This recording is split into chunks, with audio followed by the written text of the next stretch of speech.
Please, you have to help me. Pretend you're my grandson, please." The words cut through the diner like a knife, and every head turned.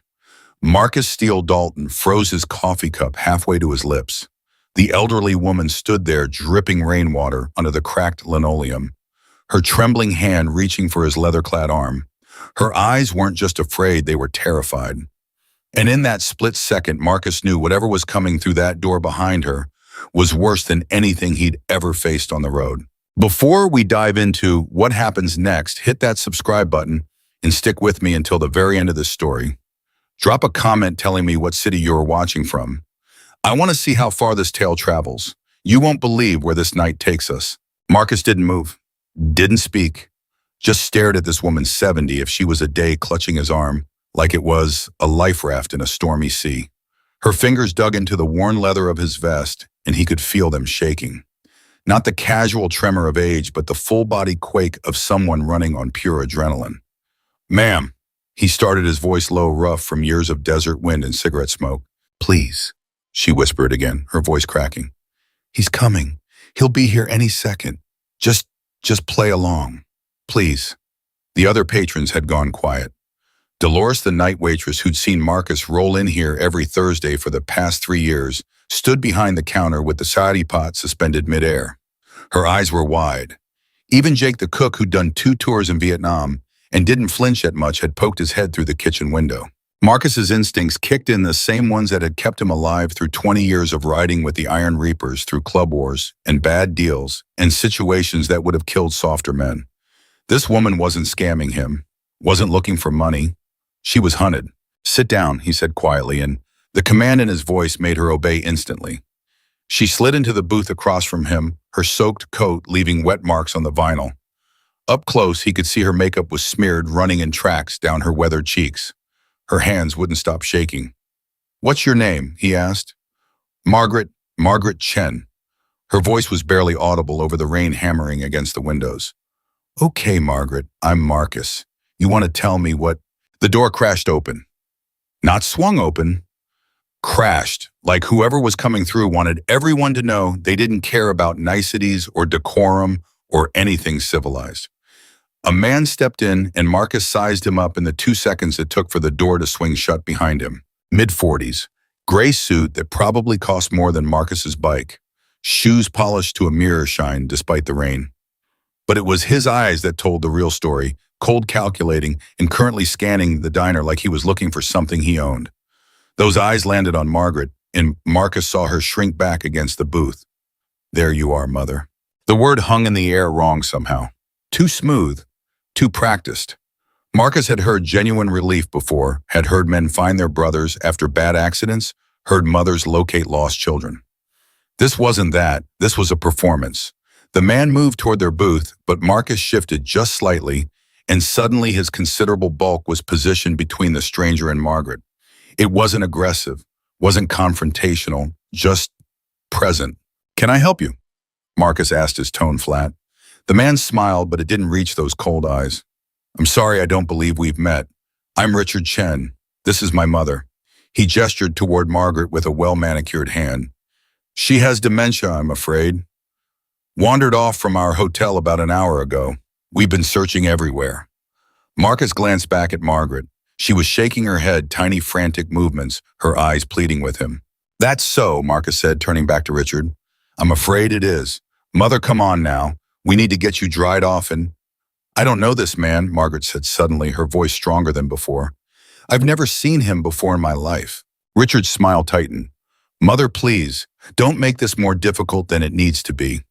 He reached into his jacket pocket and pulled out a photograph, sliding it across the table toward Marcus. "As you can see, that's her. That's me.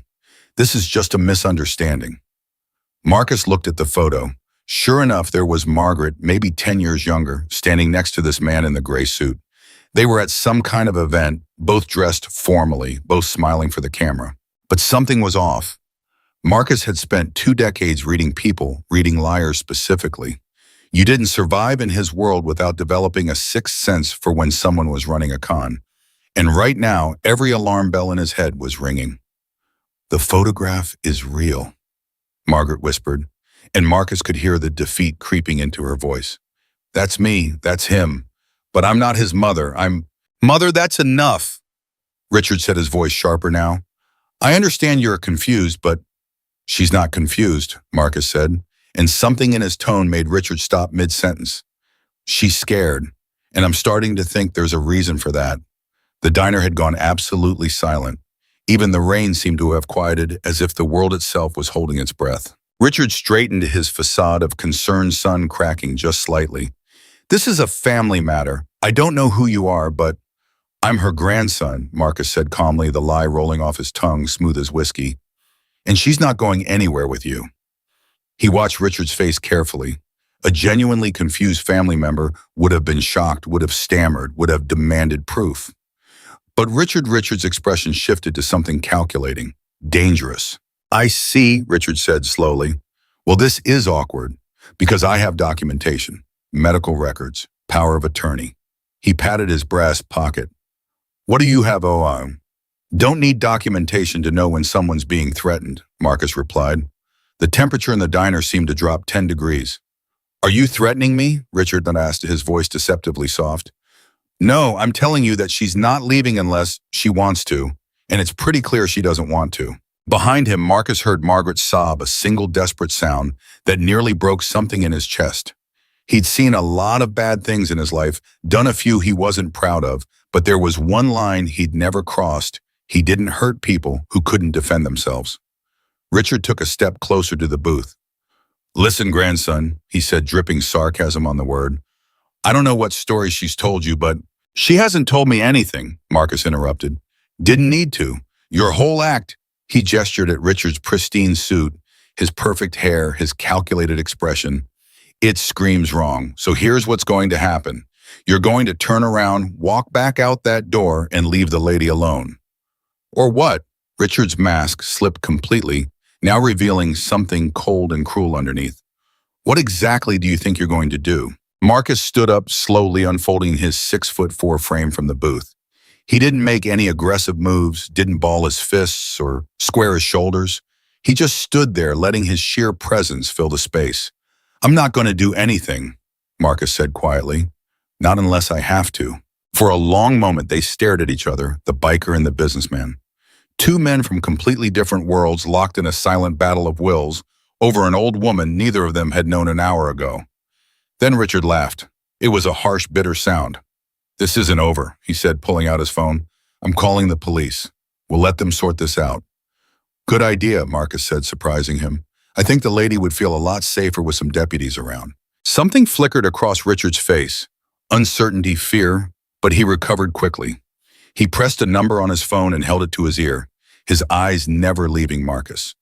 Yes, I need to report. He paused, listening. No, I'm at the Desert Rose Diner on Highway 50.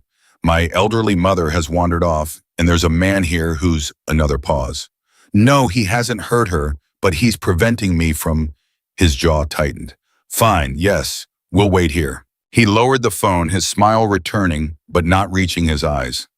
They're sending a deputy. Should be here in about 15 minutes. We'll be here, Marcus said, settling back into the booth. The next 15 minutes stretched out like hours. Richard stood by the counter, occasionally glancing at his phone, occasionally glaring at Marcus. Margaret sat across from Marcus, her hands wrapped around a cup of hot coffee that Dolores had quietly slid across the table. She hadn't touched it, but she held it like it was anchoring her to reality. Thank you, she whispered at one point so quietly Marcus almost missed it. Don't thank me yet, he replied. We don't know how this plays out. He's not my son, she said, her voice stronger now. I don't have children. Never did. That photograph, she paused, swallowing hard. That's from a charity gala 3 years ago. My husband's company sponsored it. Richard worked there. We took maybe a dozen photos that night. I barely remember him. What does he want? Marcus asked. Margaret's hands tightened around the coffee cup. My husband, Henry, he found something. Something bad. And now, her voice broke. Now Henry's dead, and they're saying it was natural causes, but it wasn't. It wasn't. And they think I have what he found. Do you? She met his eyes, and in them, Marcus saw something steel hard beneath the fear. Yes. Before Marcus could respond, headlights swept across the diner windows. But it wasn't a police cruiser. It was a black SUV with tinted windows, and it parked right next to Richard's sedan. Richard's expression changed relief mixed with something that looked like anticipation.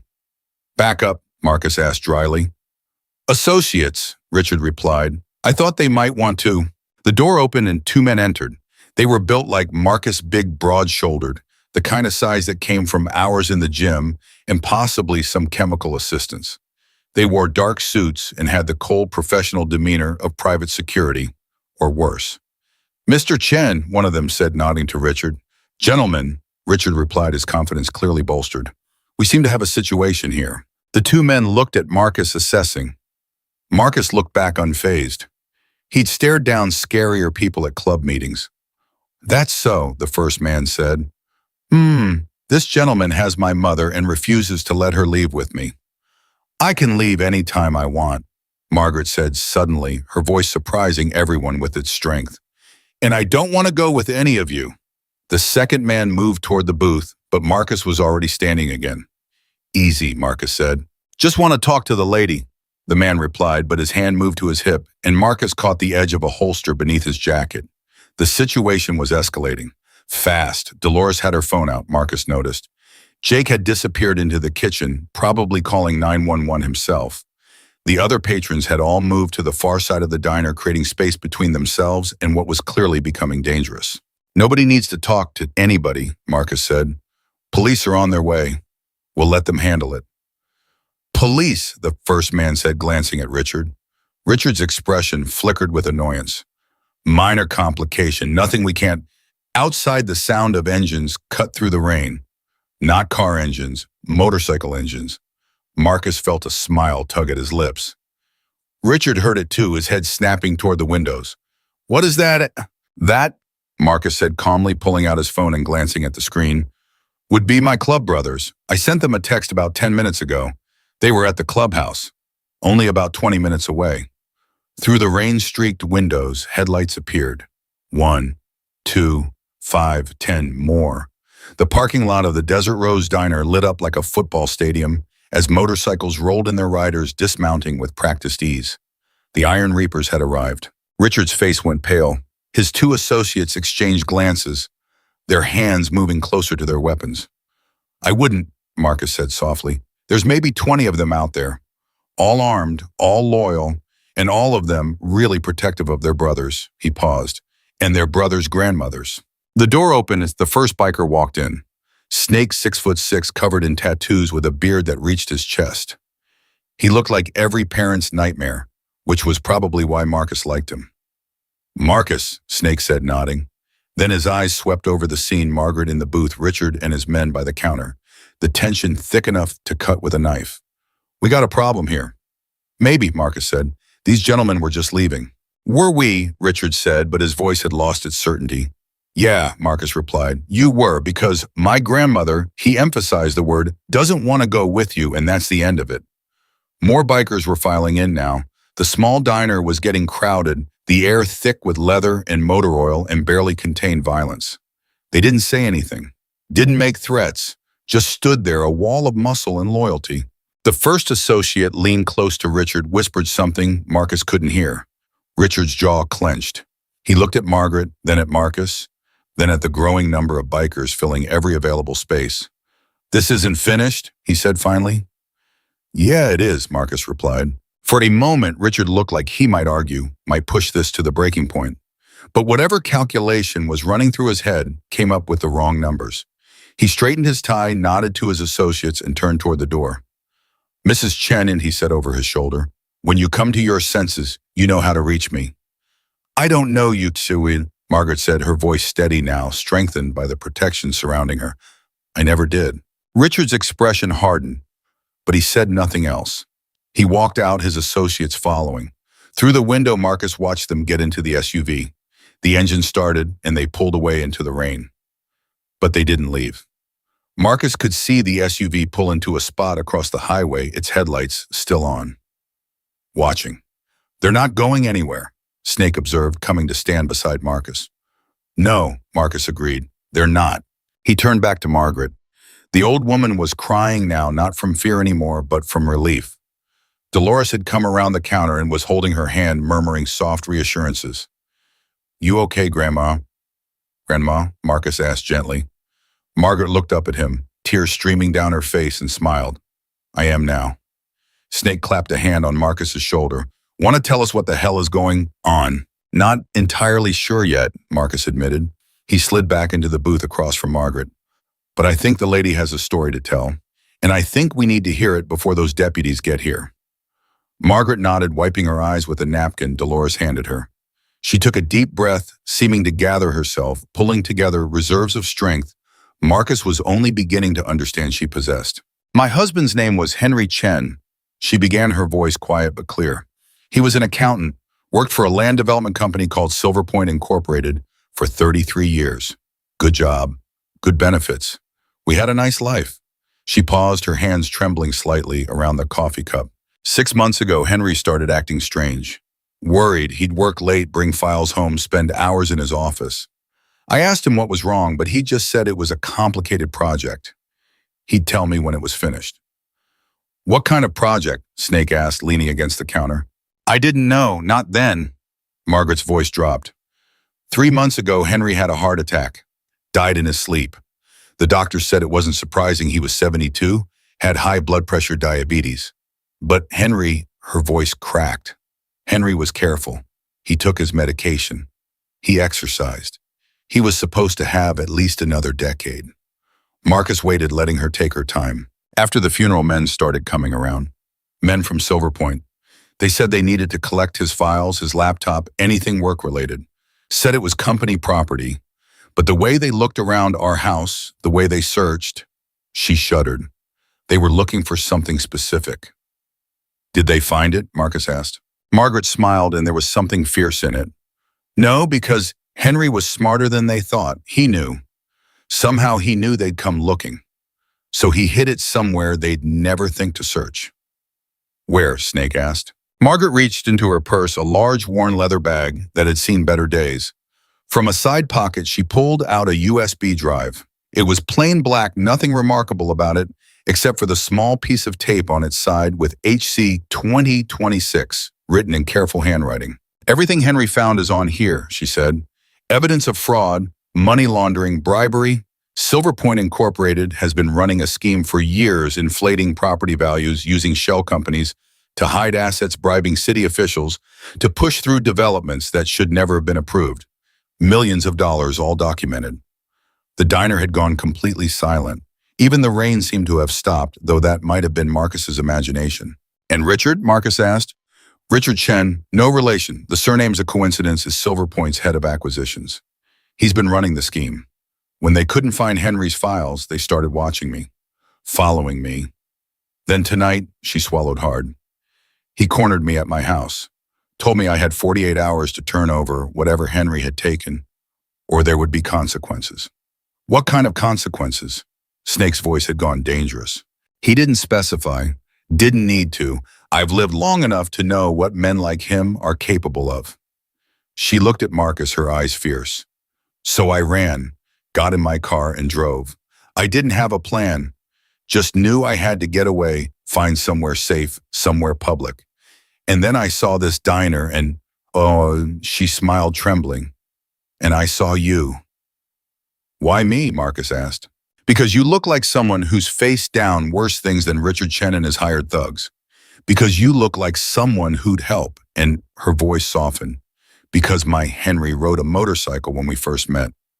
Long time ago, before we settled down. He would have liked you. Marcus felt something tighten in his chest. He'd been called a lot of things in his life, most of them not flattering, but this old woman's trust hit different. So what now? Snake asked, looking at Marcus. Now The door opened and a sheriff's deputy walked in, rain dripping from his uniform. He looked around the diner, taking in the scene, the bikers, Margaret, the tension still hanging in the air. Someone called about a disturbance, he said. Marcus stood, moving slowly, keeping his hands visible. That'd be us, officer. The deputy's eyes narrowed, recognition flickering across his face. Marcus Dalton. Didn't expect to see you here tonight. Deputy Wilson, Marcus acknowledged. He and Wilson had crossed paths before, nothing serious, just the usual police-biker friction. But Wilson was straight, which was more than Marcus could say for some of the local law enforcement. "What's going on?" Wilson asked. Before Marcus could respond, Margaret stood up. Despite her age, despite the tears still drying on her cheeks, she drew herself up with dignity. "Officer, my name is Margaret Chen. I'm being harassed by a man named Richard Chen, who claims to work for Silver Point Incorporated. He's threatened me, followed me, and tonight attempted to force me to leave with him against my will. I'm here asking for protection and to turn over evidence of criminal activity."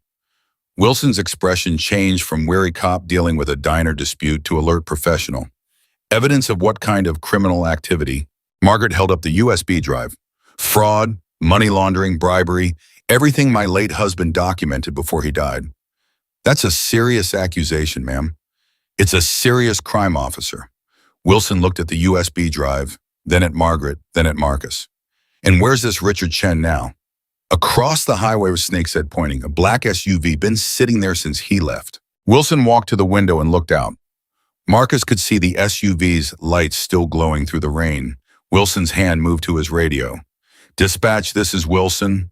I need backup at the Desert Rose Diner. And get me Sheriff Reeves on the phone. We've got a situation here." As Wilson called it in, Marcus caught Snake's eye. His brother looked worried, which meant Marcus should be worried too. Snake didn't spook easily. "What?" Marcus asked quietly. "Silver Point," Snake murmured. "That name rings a bell. Wasn't there something in the news about them a few months back?" Marcus frowned, trying to remember. Then it clicked. The Desert Springs development. The one that got pushed through despite all the environmental protests. "Yeah, and didn't someone die during those protests? Someone who got run off the road?" Marcus's blood went cold. He looked at Margaret, who'd heard their conversation and whose face had gone pale. "Daniel Ferraro," she whispered. "Environmental activist. 34 years old. His car went off Route 93 in February. They said it was an accident, that he'd been drinking, but Wilson had walked back over, catching the end of the conversation. "But Daniel Ferraro didn't drink," Margaret said firmly. "Everyone who knew him said that. He'd lost his mother to a drunk driver when he was young. Never touched alcohol, and he was one of the loudest voices against the Desert Springs development." She paused. "His death is mentioned in Henry's files. There's documentation, emails, text messages suggesting it wasn't an accident at all." Wilson's expression had gone from alert to grim. He pulled out his phone and stepped away, making another call. Marcus looked at the USB drive in Margaret's hand. What had started as helping an old woman in distress had just become something much bigger and much more dangerous. Through the window, he could see more headlights approaching. Not police, not bikers. 3 more SUVs, all black, all moving fast. They pulled into the parking lot surrounding the diner, boxing and the motorcycles. "We've got company," Snake said, his hand moving to his belt. The bikers tensed, spreading out, creating a defensive perimeter around Margaret. Marcus moved to stand between her and the windows, his body a shield. The SUV doors opened and men poured out. 8, 10, 12, all dressed in dark clothing, all moving with military precision. Richard Chen stepped out of the original SUV, and even from this distance, Marcus could see his expression, no more pretense of civility now. Just cold determination. "Wilson," Marcus said urgently, "where's that backup?" The deputy had his gun drawn, his radio pressed to his ear. 10 minutes out. Sheriff scrambling everyone he can. "We might not have 10 minutes, Snake growled. Richard and his men were approaching the diner entrance. Through the glass, Marcus could see he was holding something, a phone pointed at the building. At Margaret. Marcus's phone buzzed. He pulled it out, saw an unknown number, almost didn't answer. Then something made him swipe to accept. "Dalton," he said. "Mr. Dalton." Richard's voice came through clear cold. "I'm going to make this very simple. Send Mrs. Chen out with whatever her husband stole and everyone walks away. No one gets hurt. You go back to your club. Mrs. Chen goes home. We all forget this unfortunate misunderstanding." "Not happening," Marcus said flatly. "I don't think you understand the situation you're in." Richard continued, his tone reasonable, almost friendly. "You're outgunned, outnumbered, and whatever you think you know, whatever story she's told you, it's not worth dying over. You're a criminal, Dalton. I know your record. Drug trafficking, assault, weapons charges. You really want to throw your life away for someone you just met." Marcus looked at Margaret. The old woman was trembling again, but she wasn't crying. She was angry. He could see it burning in her eyes, giving her strength. Here's the thing, Chen, Marcus said, his voice carrying through the silent diner. You're right, I am a criminal. Got the record to prove it. Spent 5 years in Ely State Prison. Did things I'm not proud of. But you know what I never did? I never hurt someone who couldn't fight back. Never threatened old women. Never killed a man for doing the right thing. He paused, let that sink in. So no, she's not coming out. You want her? You're going to have to come through me, through my brothers, and through that deputy over there. And I don't think you want that kind of attention. You're making a mistake, Richard said, but Marcus heard the frustration creeping into his voice. Maybe, but it's my mistake to make. Then you're a dead man. The line went dead. Outside, Richard lowered his phone. He gestured to his men and they began to spread out surrounding the diner. Everybody down, Wilson shouted. Get away from the windows. But before anyone could move, the sound of sirens cut through the night, distant but getting closer. Fast. Richard heard them too. Marcus watched his expression change, watched the calculation happen. He'd planned this to be quick grab, the old woman, get the evidence, disappear. But it wasn't quick anymore. It was messy, public, and the police were coming. Richard's men hesitated, looking to him for direction. Through the window, Marcus could see the muscle in Richard's jaw working, see the fury in his eyes. Then slowly, Richard smiled. It was the coldest smile Marcus had ever seen. He pointed at the diner at Marcus, visible through the window, and drew his finger across his throat. Then he and his men got back in their vehicles and drove away, heading in the opposite direction of the approaching sirens. They're leaving, Snake said, disbelief in his voice. For now, Marcus replied grimly. 3 sheriff's vehicles screamed into the parking lot, followed by 2 state police cruisers. Sheriff Reeves himself got out of the first car, a big man with gray hair and a face that had seen too many bad situations. He took one look at the scene, the bikers, the diner deputy Wilson with his gun drawn inside. Wilson, what the hell is going on at my diner? Over the next hour, Margaret told her story again, this time to Sheriff Reeves and 2 state police detectives who'd arrived shortly after. The USB drive was placed in an evidence bag, handled with care, and Margaret was assured that its contents would be reviewed immediately. Marcus and the other bikers gave statements describing Richard and his men, the vehicles, the threats. Wilson corroborated everything. We'll put out a BOLO on Richard Chen and his associates, Detective Martinez said, snapping her notebook shut. And we'll need you to come to the station tomorrow, Mrs. Chen, to give a full formal statement. Will she be safe? Marcus asked. Martinez looked at him and he saw the frustration in her eyes, the frustration of a cop who knew the system didn't always protect the people who needed it most. We'll assign protective custody, she said finally. But, Margaret asked, but Silver Point has money, connections. If what you say is true, they've got people in City Hall, maybe in law enforcement. We don't know who we can trust yet. So Mrs. Chen, she paused, choosing her words carefully. You need to be very careful, at least until we can verify what's on that drive and make arrests. Where will you go? Marcus asked Margaret. Do you have family friends you can stay with? Margaret shook her head. No children. My husband was an only child. Our friends, she laughed bitterly. Most of them worked at Silver Point. I don't know who I can trust anymore. Marcus looked at Snake, who'd been listening quietly. His brother raised an eyebrow, a silent question. Marcus nodded. She can stay at the clubhouse, Marcus said. What? Martinez looked skeptical.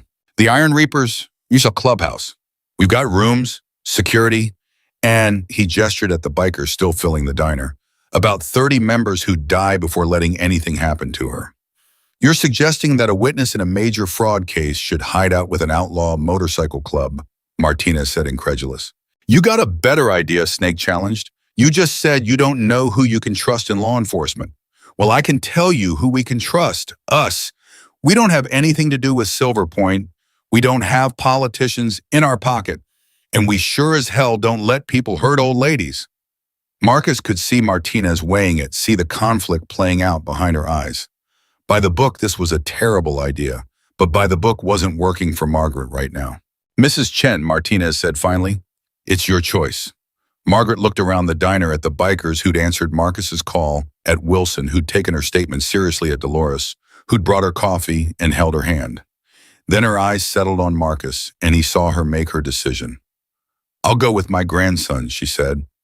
And just like that, a lie became truth. The ride to the clubhouse took 40 minutes through rain that had started up again harder this time. Marcus rode beside the van. Snake was driving with Margaret inside, keeping watch in his mirrors for any sign of those black SUVs. Behind them, a convoy of iron reapers spread across both lanes, a rolling fortress of leather and chrome. His phone buzzed against his chest. Marcus pulled over under an overpass, the others stopping with him. Snake rolled down the window. "Martinez," Marcus said, reading the screen. He answered, "Yeah. Dalton, we've got a problem." The detective's voice was tight. "I just got word from my captain. He's ordering me to bring Mrs. Chen in. Says protective custody at the station is the only appropriate option." "Since when, Mom?" Marcus asked, his gut tightening. "Since he got a call from someone at Silver Point's legal team about 20 minutes ago. They're claiming Mrs. Chen is mentally unstable, that she's making false accusations, and that she needs medical evaluation." "That's bullshit, and you know it." "I know it. You know it. But my captain's got the mayor breathing down his neck, and the mayor plays golf with Silver Point's CEAO every Sunday." Martinez paused. "Look, I'm telling you this because I think you were right earlier. I don't know who to trust in my own department right now, so I'm giving you a head start. Get her somewhere safe. Keep that phone on. And Dalton, yeah, don't make me regret this." The line went dead. Snake was staring at him. "What?" "They're coming for her. Captain's orders." Marcus looked back at the van where Margaret sat wrapped in someone's spare jacket. "We need to move, now." They made it to the clubhouse in 25 minutes, running every yellow light and taking back roads Marcus had memorized years ago. The Iron Reapers clubhouse sat on 10 acres outside of town, a squat concrete building that had been a warehouse once surrounded by a chain-link fence topped with barbed wire. Not pretty, but defensible. Wrench, the club's sergeant-at-arms, was waiting at the gate. He pulled it open as they approached, then closed it behind them with a heavy chain and padlock. "Heard you picked up a grandma," Wrench said as Marcus dismounted. He was smiling, but his hand rested on the gun at his hip. "This her." Snake helped Margaret out of the van. She looked small, standing in the compound, surrounded by motorcycles and men who looked like they ate nails for breakfast. But she straightened her spine and met Wrench's eyes without flinching. "Margaret Chen," she said, extending her hand. "Thank you for the sanctuary." Wrench blinked clearly, not expecting the formal introduction, then shook her hand gently. "Ma'am, any grandmother of Marcus's is welcome here." "She's not really," Marcus started. "I know," Wrench said quietly, "but she is now. Club voted while you were riding. Took 30 seconds. She's under our protection." He looked at Marcus, "Which means this just became official club business. Hope you know what you started." Marcus did know. Club protection wasn't given lightly. It meant every member was now obligated to defend Margaret, even if it cost them their freedom or their lives. It meant the Iron Reapers had just declared war on Silver Point Incorporated. "I know," Marcus said. They got Margaret inside, set her up in one of the back rooms that normally house prospects. Lily, one of the old ladies, the term for members' wives and girlfriends, brought her dry clothes and hot food. Margaret ate mechanically, her hands still shaking slightly. "You should rest," Marcus said from the doorway. "I can't." Margaret set down her fork. "Every time I close my eyes, I see Henry. See him working late at his desk, see the worry on his face those last few weeks. He knew they'd come after him. He told me once near the end that if anything happened to him, I should take his backup drive and run. I didn't understand, thought he was being paranoid." Her voice cracked. "I should have listened sooner." "You're listening now," Marcus said. "That's what matters." "Is it because right now all I've done is put you and your friends in danger? Richard won't stop. You saw his face. He'll come here." "Let him." Margaret looked up at him, searching his face. "Why are you doing this? You don't know me, don't owe me anything." Marcus was quiet for a moment. "My mother," he said finally. "She was about your age when she died. Cancer. Took 2 years. Near the end, she needed help with everything, getting dressed, eating, getting to the bathroom. Made her feel helpless. Hated that feeling. One night she told me the worst part wasn't the pain or the dying. It was feeling like she couldn't protect herself anymore. Like she was at everyone's mercy." He met Margaret's eyes. "You reminded me of her tonight.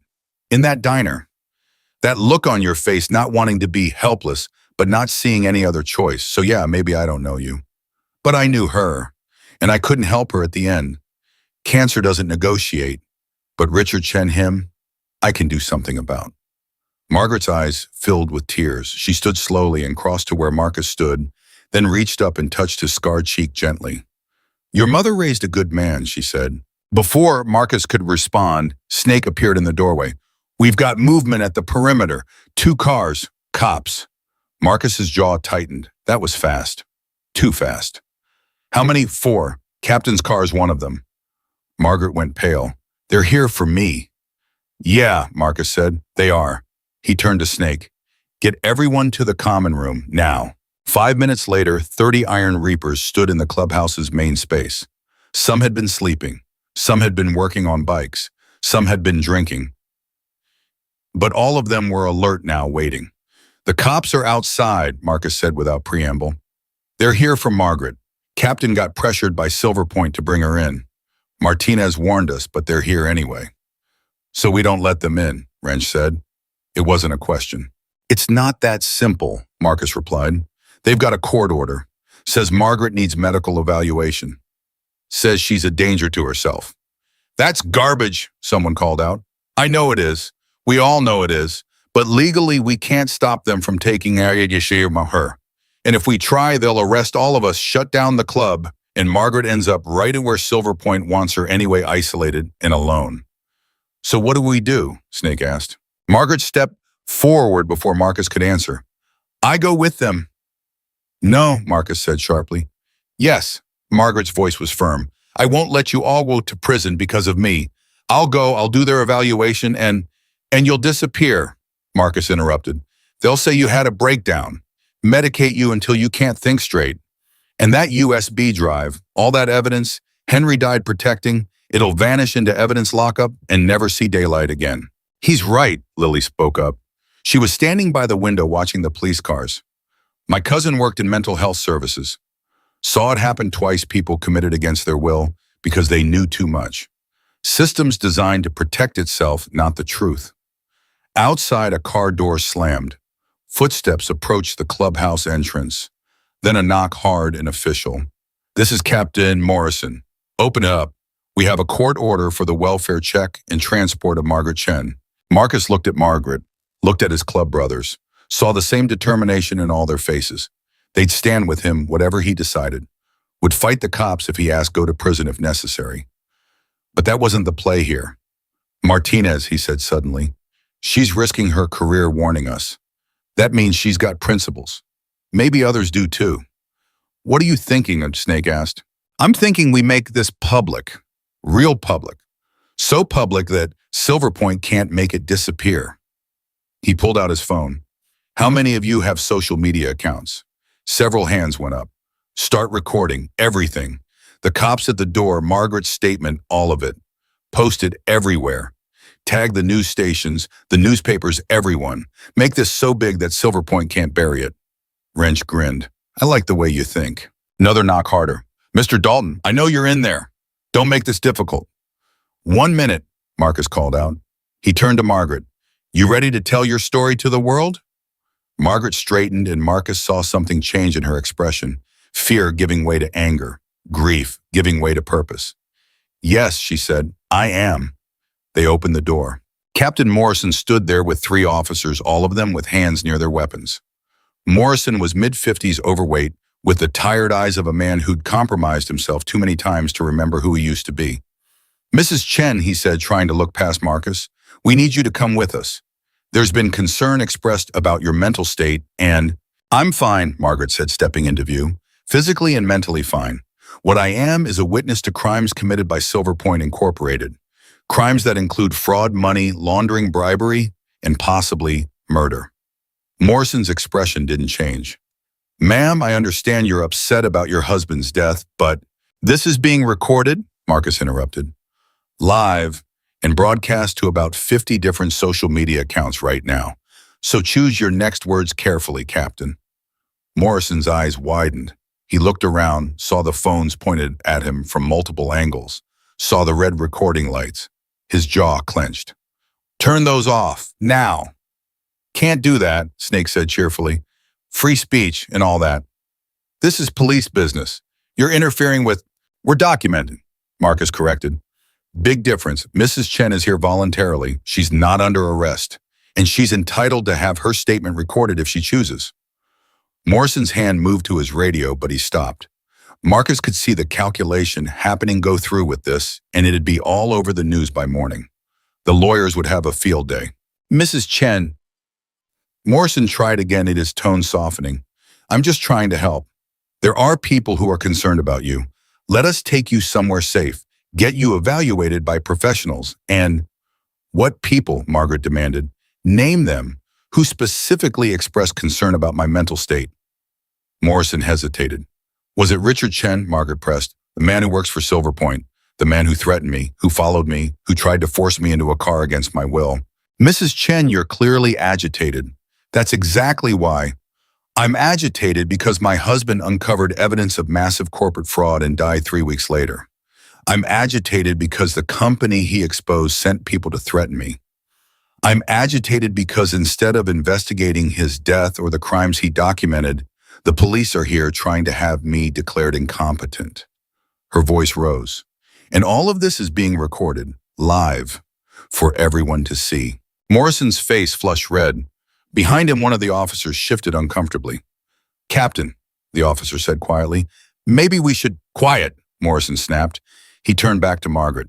You have 24 hours to present yourself for evaluation.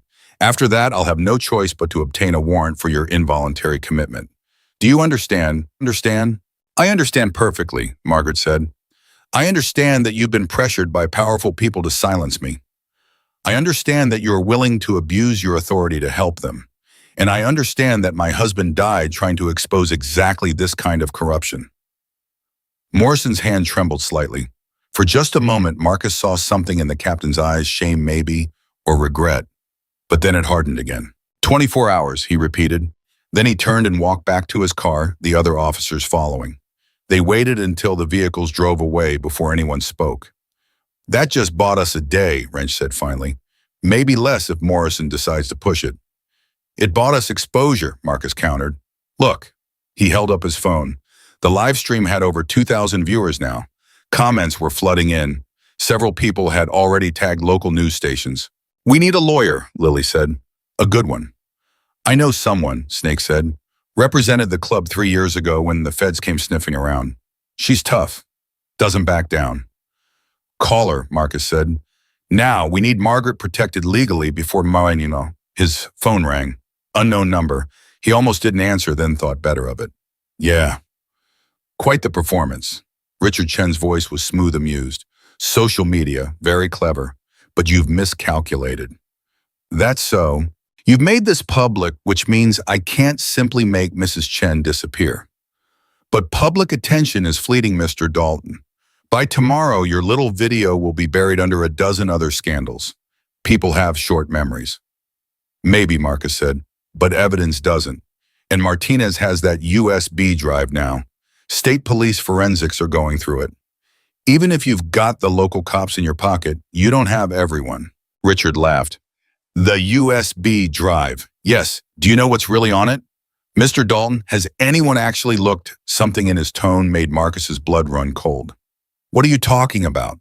I'm talking about the fact that Henry Chen was a paranoid old man who kept backup drives of everything, including his own very questionable financial dealings.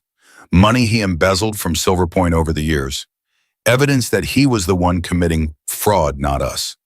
You're lying. Am I? Have the police told you what they found yet? Have they mentioned the shell companies in Henry's name? The offshore accounts? No. Richard's voice dripped with false sympathy. How unfortunate. Because right now they're building a case that makes Henry Chen look like the criminal and poor Mrs. Chen like his unwitting accomplice. That's brilliant, I know. We've had months to prepare for this scenario. Every file Henry copied has been carefully altered in our systems. Every accusation he made can be turned back on him. So you see, Mr. Dalton, your little crusade? It's already over. You just don't know it yet. The line went dead. Marcus stood there, phone pressed to his ear, feeling like the ground had dropped out from under him. If Richard was telling the truth, if they doctored the evidence. Marcus, Snake was staring at him. What's wrong? I need to talk to Martinez now. He dialed her number. It rang 4 times before she answered. Dalton, I can't talk right now. Is it real? He demanded. The evidence on the USB drive. Is it what Margaret said it was, or is it something else? Martinez was quiet for a long moment. Too long. Martinez. It's complicated, she said finally. There's definitely evidence of fraud on the drive, but there's also evidence that implicates Henry Chen himself. Financial records that show he was moving money into personal accounts. Emails that suggest he was blackmailing company executives. It's not clean, Dalton. None of this is clean. Marcus felt like he'd been punched in the gut. He looked at Margaret, who was watching him with growing concern. So they set him up, Marcus said. Maybe, probably. But proving it, that's going to be hard. Right now, the evidence makes Henry look guilty too, which means Margaret looks complicit. Yeah. Marcus closed his eyes. How long before they issue a warrant for her arrest? I don't know. My captain's already talking about it. Says she might have been helping her husband embezzle funds. And the whole I'm in danger story is just her trying to cover her tracks. That's insane. That's what the evidence says, Martinez paused. Look, I believe her. I think Silver Point doctored those files. But belief isn't proof. And right now I've got a captain breathing down my neck asking why I'm not bringing her in. Don't, Marcus said. I won't. Not yet. But Dalton, you need to find proof that those files are fake. Real proof, because if you don't, this whole thing collapses and Mrs. Chen goes to prison. The call ended. Marcus turned to find everyone staring at him. Snake, Wrench, Lily, Margaret, all waiting for him to tell them what to do next. They doctored the evidence, he said flatly, made it look like Henry was the one committing fraud, which makes Margaret look complicit. Margaret's face went white. No, that's not, Henry would never. I know, Marcus said gently, but proving it is going to be harder than we thought. So what do we do? Wrench asked. Marcus's mind raced. Richard had outmaneuvered them, had anticipated the evidence would be turned over to police and had prepared for exactly that scenario. But there had to be something they'd missed. Something Henry had hidden that Silver Point didn't know about. Margaret, he said slowly, the USB drive Henry gave you. Was that the only copy he made? I don't know. He never said. Think, did he have any other hiding places? Anywhere he might have kept additional backup. Margaret's hands twisted together. He had a safety deposit box at the bank, but I checked it after he died. There was nothing there except some old bonds and his will. What about his office, his car? Maybe. The car was sold 3 months ago. His office was cleaned out by Silver Point the day after his funeral. Margaret's voice broke. I don't know where else to look. If there are other copies, Henry didn't tell me where. Marcus paced thinking. If he was Henry, knowing he was about to expose massive corruption, knowing people might kill him for it, where would he hide the real evidence?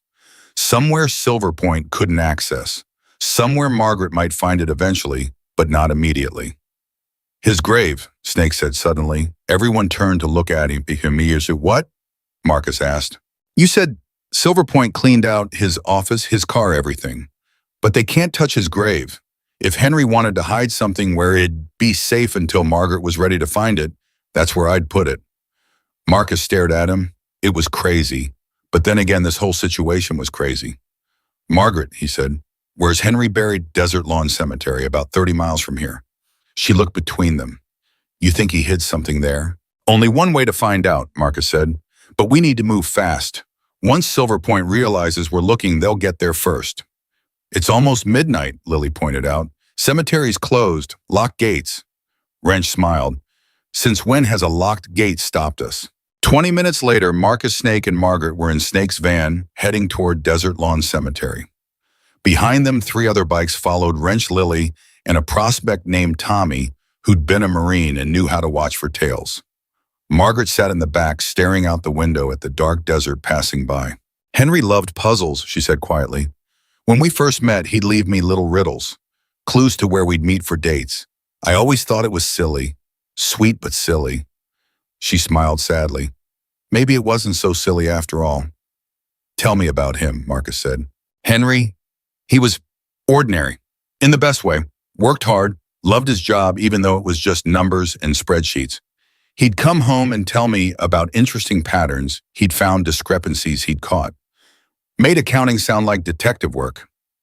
She paused. 3 years ago, he got promoted. Senior accountant. Started working on bigger projects. That's when everything changed. Changed how? He started working late, missing dinners. I thought maybe he was having an affair. I'm not proud of thinking that, but I did. Then one night he came home at 2 in the morning and I confronted him, asked him what was going on. And she trailed off. What? Snake prompted gently. He broke down, cried. Henry never cried. He told me he'd found something big, and he didn't know what to do about it because if he reported it, people would lose their jobs. Maybe go to prison, but if he didn't report it, he was complicit. He was helping them steal. What did you tell him? Marcus asked. I told him to do the right thing, even if it was hard, even if it cost him his job. Because at the end of the day, you have to be able to live with yourself. Margaret's voice caught. I didn't know it would cost him his life. They drove in silence for a while. Then Tommy's voice crackled over the radio. We've got a tail, 2 vehicles, hanging back but definitely following. Marcus swore. How far back? Quarter mile, black sedan and a van. Silver Point, probably. Snake accelerated. How far to the cemetery? 5 miles, Margaret said. We're not going to lose them. Wrench's voice came through. Not enough turnoffs out here. They'll follow us right to the gates, Marcus thought fast. Then we don't try to lose them, we split up. Snake, you take Margaret directly to the cemetery. Tommy, Lily, you two peel off at the next intersection, try to draw one of the vehicles away. Wrench and I will handle the other one. Handle how? Wrench asked, but there was excitement in his voice. Persuasively. They executed the split at the next crossroads. True to Marcus's prediction, one vehicle, the van, followed Tommy and Lily east. The sedan stayed with Snake's van. Your turn, Snake radioed to Marcus. Marcus accelerated, pulling alongside the sedan. Inside, he could see 2 men in dark clothing. The driver's eyes widened when he realized what Marcus was doing. Marcus swerved right, forcing the sedan toward the shoulder. The driver fought the wheel, but Marcus and Wrench worked in tandem, boxing him in. The sedan's tires hit gravel, lost traction, and the vehicle spun out, coming to rest in a cloud of dust, facing the wrong direction. Marcus didn't stop. He and Wrench kept riding, catching up to Snake's van just as the cemetery came into view. Desert Lawn Cemetery sat on a gentle rise surrounded by a wrought iron fence. The main gates were chained shut, but there was a service entrance on the east side just wide enough for motorcycles. They pulled through and Marcus hopped off his bike to push the gates shut behind them. Not much of a barrier, but it'd slow anyone down. Henry's grave is near the back, Margaret said, climbing out of the van. Section C, by the oak tree. They made their way through the cemetery on foot flashlights, cutting through the darkness. Headstones rose around them like silent witnesses. An owl hooted somewhere in the distance. There, Margaret said, pointing. Henry Chen's headstone was simple. Just his name dates, in a single line, he did the math. Marcus smiled despite the situation. Even in death, Henry had left a clue. He did the math, Snake read. That means something. It was his joke, Margaret said softly. Whenever he'd figured something out, solved a problem, he'd say, I did the math. I had it engraved because... She stopped, fresh tears rolling down her cheeks. Because he did, Marcus finished.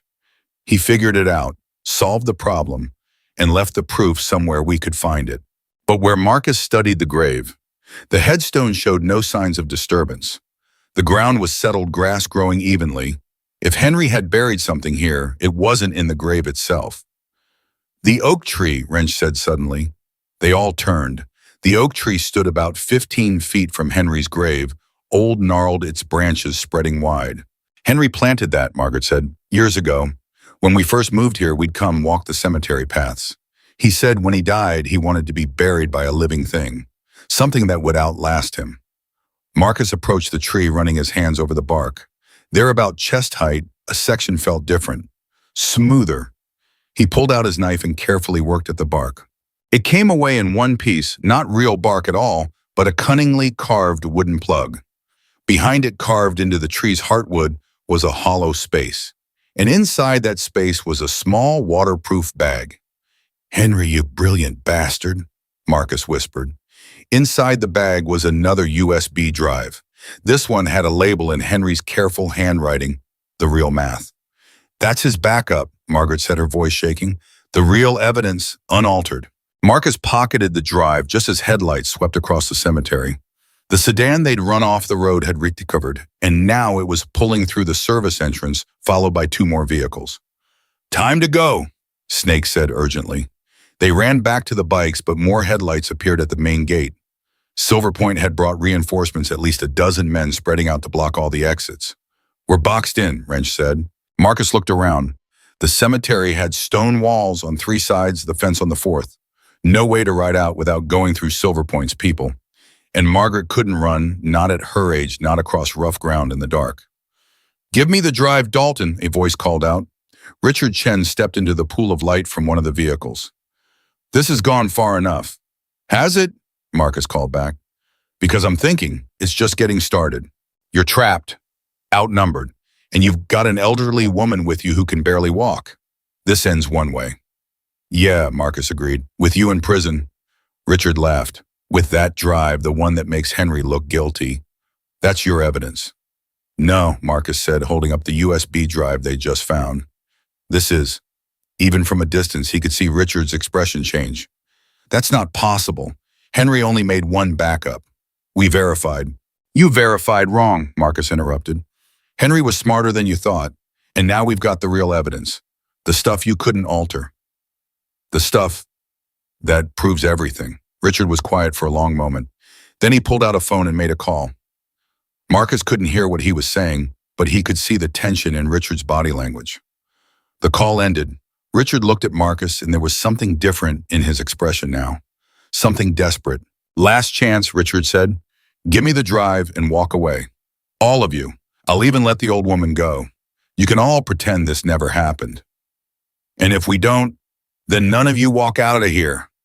It was the thing Richard said next that made Marcus's blood run cold, not the threat itself, but the tone. Richard wasn't bluffing. He'd kill them all right here if he had to. Margaret, the bikers, everyone.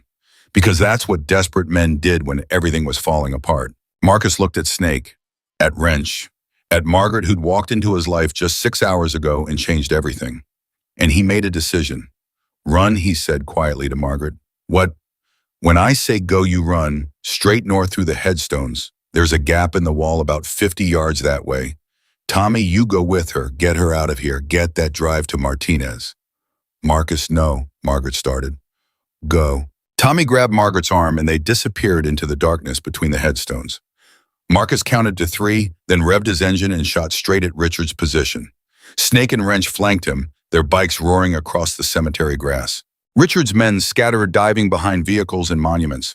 Someone shouted. A gunshot cracked through the night, warning or genuine attempt. Marcus didn't know and didn't care. He swerved hard left, using a large marble angel as cover, then doubled back toward the service entrance. They're getting away, Richard's voice cut through the chaos. Northeast corner. Stop them. 2 men broke off running in the direction Margaret and Tommy had gone. Marcus spun his bike around, cutting them off. One stumbled backward. The other reached for his weapon. Don't, Marcus said, his voice carrying over the idling engine. The man's hand froze. Snake pulled up beside him. Tommy radioed. They're through the wall, heading for his truck. Then we buy them more time, Marcus said. Wrench laughed, wild and dangerous. Best night I've had in years. They spread out engines, roaring, circling Richard's vehicles like wolves. Richard stood in the center phone pressed to his ear, his composure finally cracking. Marcus caught fragments of his conversation. Don't care what it takes, find them. The woman has. Marcus cut close enough to force Richard to step back to interrupt that call. Richard's face twisted with rage. You think this changes anything? Richard shouted. You think one USB drive matters? We own half the city government, the police, the courts. Maybe, Marcus said, circling big, but you don't own the press and you don't own the internet. That live stream earlier, still going. Thousands of people watching, thousands of people who now know your name, know what you've done. Allegations, Richard spat. Without proof, it's just noise. We've got proof now, the real files, and in about... Marcus checked his phone. 15 minutes, they'll be in Detective Martinez's hands. Then we'll see how many people you really own. Richard's jaw clenched. He turned to his men. Find that woman, now. I don't care if you have to search every road between here and town. His men rushed for their vehicles. Engines started. Tires spun on grass. Let them go, Snake said quietly to Marcus. What? Let them chase Margaret, because they're not going to find her. Tommy knows these back roads better than anyone. By the time Silver Point figures out which way they went, Martinez will have that drive. Marcus understood. Keep Richard here. Keep his attention divided. Give Margaret every possible second to get away. You're making a mistake, Richard said, walking in toward Marcus. Close enough now that Marcus could see the sweat on his forehead despite the cool night air. I tried to be reasonable, tried to give you an out, but you had to play hero. Wasn't playing, Marcus said. No. Then let me tell you how this ends. Even if that drive reaches the police, even if everything Henry documented is true, you think justice happens quickly. This will take months, years, depositions, motions, appeals. And the whole time Margaret Chen will be looking over her shoulder, wondering when someone's going to finish what we started. Because that's what happens to people who cross us. We have long memories and unlimited resources. So do we, Wrench said, pulling up on Marcus's other side. Different kind of resources, but they work. Richard smiled, but it didn't reach his eyes. You're criminals, thugs on motorcycles. You think anyone's going to believe you over us, over a multi-million-dollar corporation with lawyers and politicians and a body count? Marcus interrupted. Because that's what you've got, Richard, Henry Chen, Daniel Ferraro. How many others?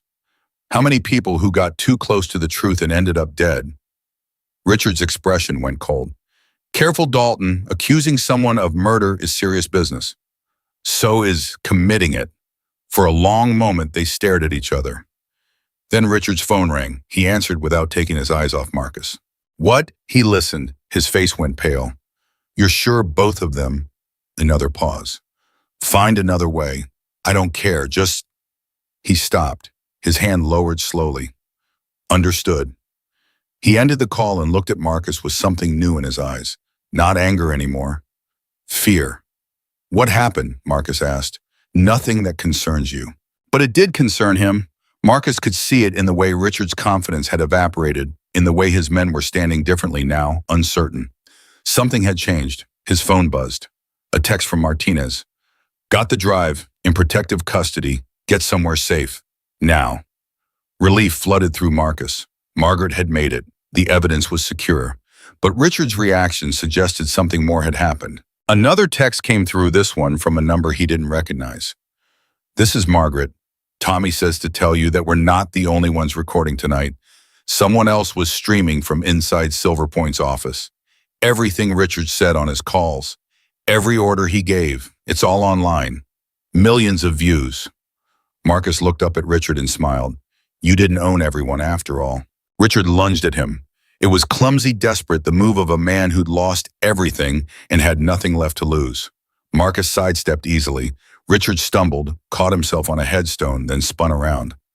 This isn't over, he said, his voice shaking. Yeah, Marcus said. It is. Sirens wailed in the distance. Multiple vehicles getting closer fast. Richard heard them too. His remaining men exchanged glances, then started backing toward their cars. Mr. Chen, one of them said carefully, we should go. No, Richard straightened, trying to salvage what was left of his authority. We're not running from, sir, we need to leave now. The sirens were louder now. Red and blue lights flickered through the cemetery gates. Richard looked at Marcus one last time, and in that moment Marcus saw it all, the fear, the rage, the desperate realization that his carefully constructed empire was collapsing. Then Richard ran. His men followed, engines, roaring tires, throwing up dirt as they crashed through a section of fence and disappeared into the desert. But they didn't get far. The police vehicles split up, half pursuing the fleeing cars, while the rest poured into the cemetery. Martinez was in the lead car. She got out, weapon drawn, then relaxed when she saw it was just Marcus, Snake, and Wrench standing among the headstones. You boys have a death wish, she asked, holstering her gun. Just helping our grandma, Marcus said. Martinez almost smiled. Yeah, about that. Mrs. Chen is in protective custody. Real protective custody this time. Federal marshals. She's already given her preliminary statement, and forensics is going through both USB drives. The one you found tonight, it's damning. Shows the doctored files when they were altered. Who altered them? Silver Point's legal team is going to need a miracle. What about Richard? Units are pursuing. He won't get far. We've got roadblocks on every highway within 50 miles. She paused. He's done Dalton. They all are. And for what it's worth, you did good tonight. Stupid, but good. That's kind of our specialty, Wrench said. Martinez radioed something Marcus couldn't quite hear, then turned back to them. I need statements from all of you. And this time, it's going to take hours. You okay with that? Marcus looked at Snake and Wrench. Both nodded. Yeah, Marcus said.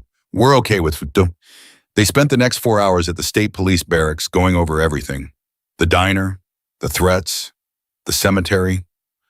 Multiple detectives took turns asking questions, comparing notes, building their case. By the time they were done, dawn was breaking over the desert. Martinez walked them out to the parking lot where their bikes waited. Mrs. Chen asked me to give you this, she said, handing Marcus an envelope. Inside was a handwritten note on hotel stationery. Marcus, I don't know how to thank you for what you've done. You saved my life. More than that, you gave me hope that there are still good people in this world willing to stand up for what's right. Henry would have liked you. He'd have said you did the math and got the right answer. Stay safe. You'll always have a grandson in me. Margaret. Beneath the note was a check for $50,000. Marcus stared at it. I can't take this. She said you'd say that, Martinez replied. Also said that it's not payment, it's investment in the Iron Reapers. She said any club that protects grandmothers deserves support. Snake looked over Marcus's shoulder and whistled. Damn, that's a generous grandma. She also said, Martinez continued, that there's more where that came from if you ever need legal help. She's setting up a fund for people who can't fight back against corporations like Silver Point. Wants to use Henry's life insurance payout to help others in similar situations. Marcus folded the note carefully and put it in his vest pocket. The check he handed to Snake. Put it in the club account. We'll vote on what to do with it. Already know what we'll vote, Wrench said. Keep doing exactly what we did tonight. They mounted their bikes. Marcus's body ached exhaustion pulling at him, but he felt something he hadn't felt in years. Purpose. Like maybe all the bad choices, all the wrong turns had been leading to this moment. To that diner, to Margaret. One more thing, Martinez said before they could start their engines. We arrested Captain Morrison an hour ago. Found records of payments from Silver Point. $50,000 over 6 months. He was feeding them information about ongoing investigations, warning them when we got close. How many others? Marcus asked. We're still finding out, but it's bigger than we thought. City council members, zoning commissioners, even a judge. She shook her head. Henry Chen documented everything. By the time this is done, half the local government is going to be in prison. Good, Snake said simply. They rode back to their clubhouse in silence, the sunrise painting the desert in shades of gold and red. When they pulled through the gates, the rest of the club was waiting. Someone must have called ahead because there was food, laid out coffee brewing, and a general atmosphere of celebration. Heard you boys had quite a night, Lily said, handing Marcus a cup of coffee that smelled like salvation. You could say that, Marcus replied. His phone buzzed. Another text, this one from a number that showed up as Grandma Margaret. They're keeping me in a safe house for now, boring but secure. The marshals say I might have to testify for months. Grand juries, trials, all of it. But I'm ready. Henry deserves justice. Everyone they hurt deserves justice. Thank you for giving me the chance to fight back. P.S. When this is over, I'm taking you to dinner. A real one. Where nobody threatens anyone and the worst thing that happens is the steak is overcooked. Marcus smiled and texted back, looking forward to it, Grandma. The club meeting that afternoon was short. They voted unanimously to accept Margaret's donation and to establish what Snake called the Henry Chen Fund, money set aside to help people who couldn't afford to fight back against powerful interests. It wasn't much, wouldn't change the world, but it might change someone's world, and that was enough. Marcus was heading to his room for some much-needed sleep when Wrench caught up with him. You know this isn't going to be the end of it, Wrench said. Silver Point's got connections, money. They're going to fight this. I know. And there might be others, other companies doing the same thing, other Richard Chens out there. I know that too. So what are we going to do about it? Marcus thought about Margaret's face when she'd walked into that diner. Thought about Henry Chen, an accountant who had done the math and paid for it with his life. Thought about all the people who'd been crushed by Silver Point's greed and corruption. We're going to do the same thing we did last night, Marcus said. Someone asks for help, we help them. Someone needs protection, we protect them. That's what clubs are supposed to do, right? Take care of their own. Margaret's not in the club. No, Marcus agreed, but she's family now, and family takes care of family. Wrench grinned. The Iron Reaper's retirement home has a nice ring to it. Shut up, Marcus said, but he was smiling. He finally made it to his room, collapsed on the bed, and was asleep in seconds. He dreamed of his mother, of her last days in the hospital, when he'd felt so helpless. But in the dream, she wasn't dying. She was healthy and strong, sitting in that diner booth across from Margaret, the two of them drinking coffee and laughing. When he woke, he could still hear their laughter. 3 days later, the news broke. Silver Point Incorporated's CEO and 6 executives were arrested on multiple counts of fraud, bribery, money laundering, and conspiracy. Richard Chen was charged with all of that, plus attempted kidnapping and making terroristic threats. The investigation was expanding to include Daniel Ferraro's death, now officially being treated as a homicide. Captain Morrison pleaded guilty to corruption charges in exchange for testifying against the others. 2 city council members resigned. The mayor announced he wouldn't seek re-election. And through it all, Margaret Chen's story went viral. The elderly widow who'd uncovered massive corruption. The bikers who'd protected her. The accountant who died trying to do the right thing. Media outlets picked it up. Social media exploded. Someone started a podcast about it. Marcus avoided the attention as much as possible, but it found him anyway. Reporters camped outside the clubhouse. Interview requests poured in. Someone wanted to make a movie. This is insane, he told Snake one evening, watching yet another news van pull up to the gates. This is justice, Snake corrected.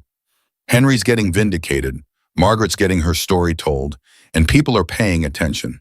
Maybe they'll think twice before letting corporations run roughshod over them. Maybe, Marcus said, though he wasn't convinced. People had short memories. Soon enough, some other scandal would dominate the news cycle, and Silver Point would become just another cautionary tale that no one heeded. But then his phone rang. Unknown number. He almost didn't answer, then decided what the hell. Yeah. Is this Marcus Dalton? A woman's voice shaky but determined. Who's asking? My name is Jennifer Rollins. I saw the news about you and Mrs. Chen, about what you did for her. She paused. I need help. My husband worked for a pharmaceutical company. He found evidence they were falsifying test results, selling drugs they knew didn't work. He tried to report it and... Her voice broke. They fired him, destroyed his reputation, made sure he couldn't get another job. We lost everything, our house, our savings, and now she sobbed. Now he's talking about ending it. Says he can't take the pressure anymore. I don't know what to do. Marcus closed his eyes. Here it was. The thing Wrench had warned him about. One case solved, and suddenly every person with a grievance thought the Iron Reapers could fix their problems. But then he thought about that moment in the diner, when Margaret had looked at him with such desperate hope, when he'd made the split-second decision to help despite every logical reason not to. Mrs. Rollins, he said quietly, tell me everything. She did. It took an hour. By the end, Marcus had filled 3 pages with notes. Names, dates, the pharmaceutical company Medcore Solutions, the drugs they'd falsified data for, the regulatory officials who'd looked the other way. What do I do? Jennifer asked when she'd finished. First, you make sure your husband is safe. Get him help, professional help, crisis counselor, therapist, whatever he needs. You can't fight these people if you're not standing strong together. Okay, and then you document everything.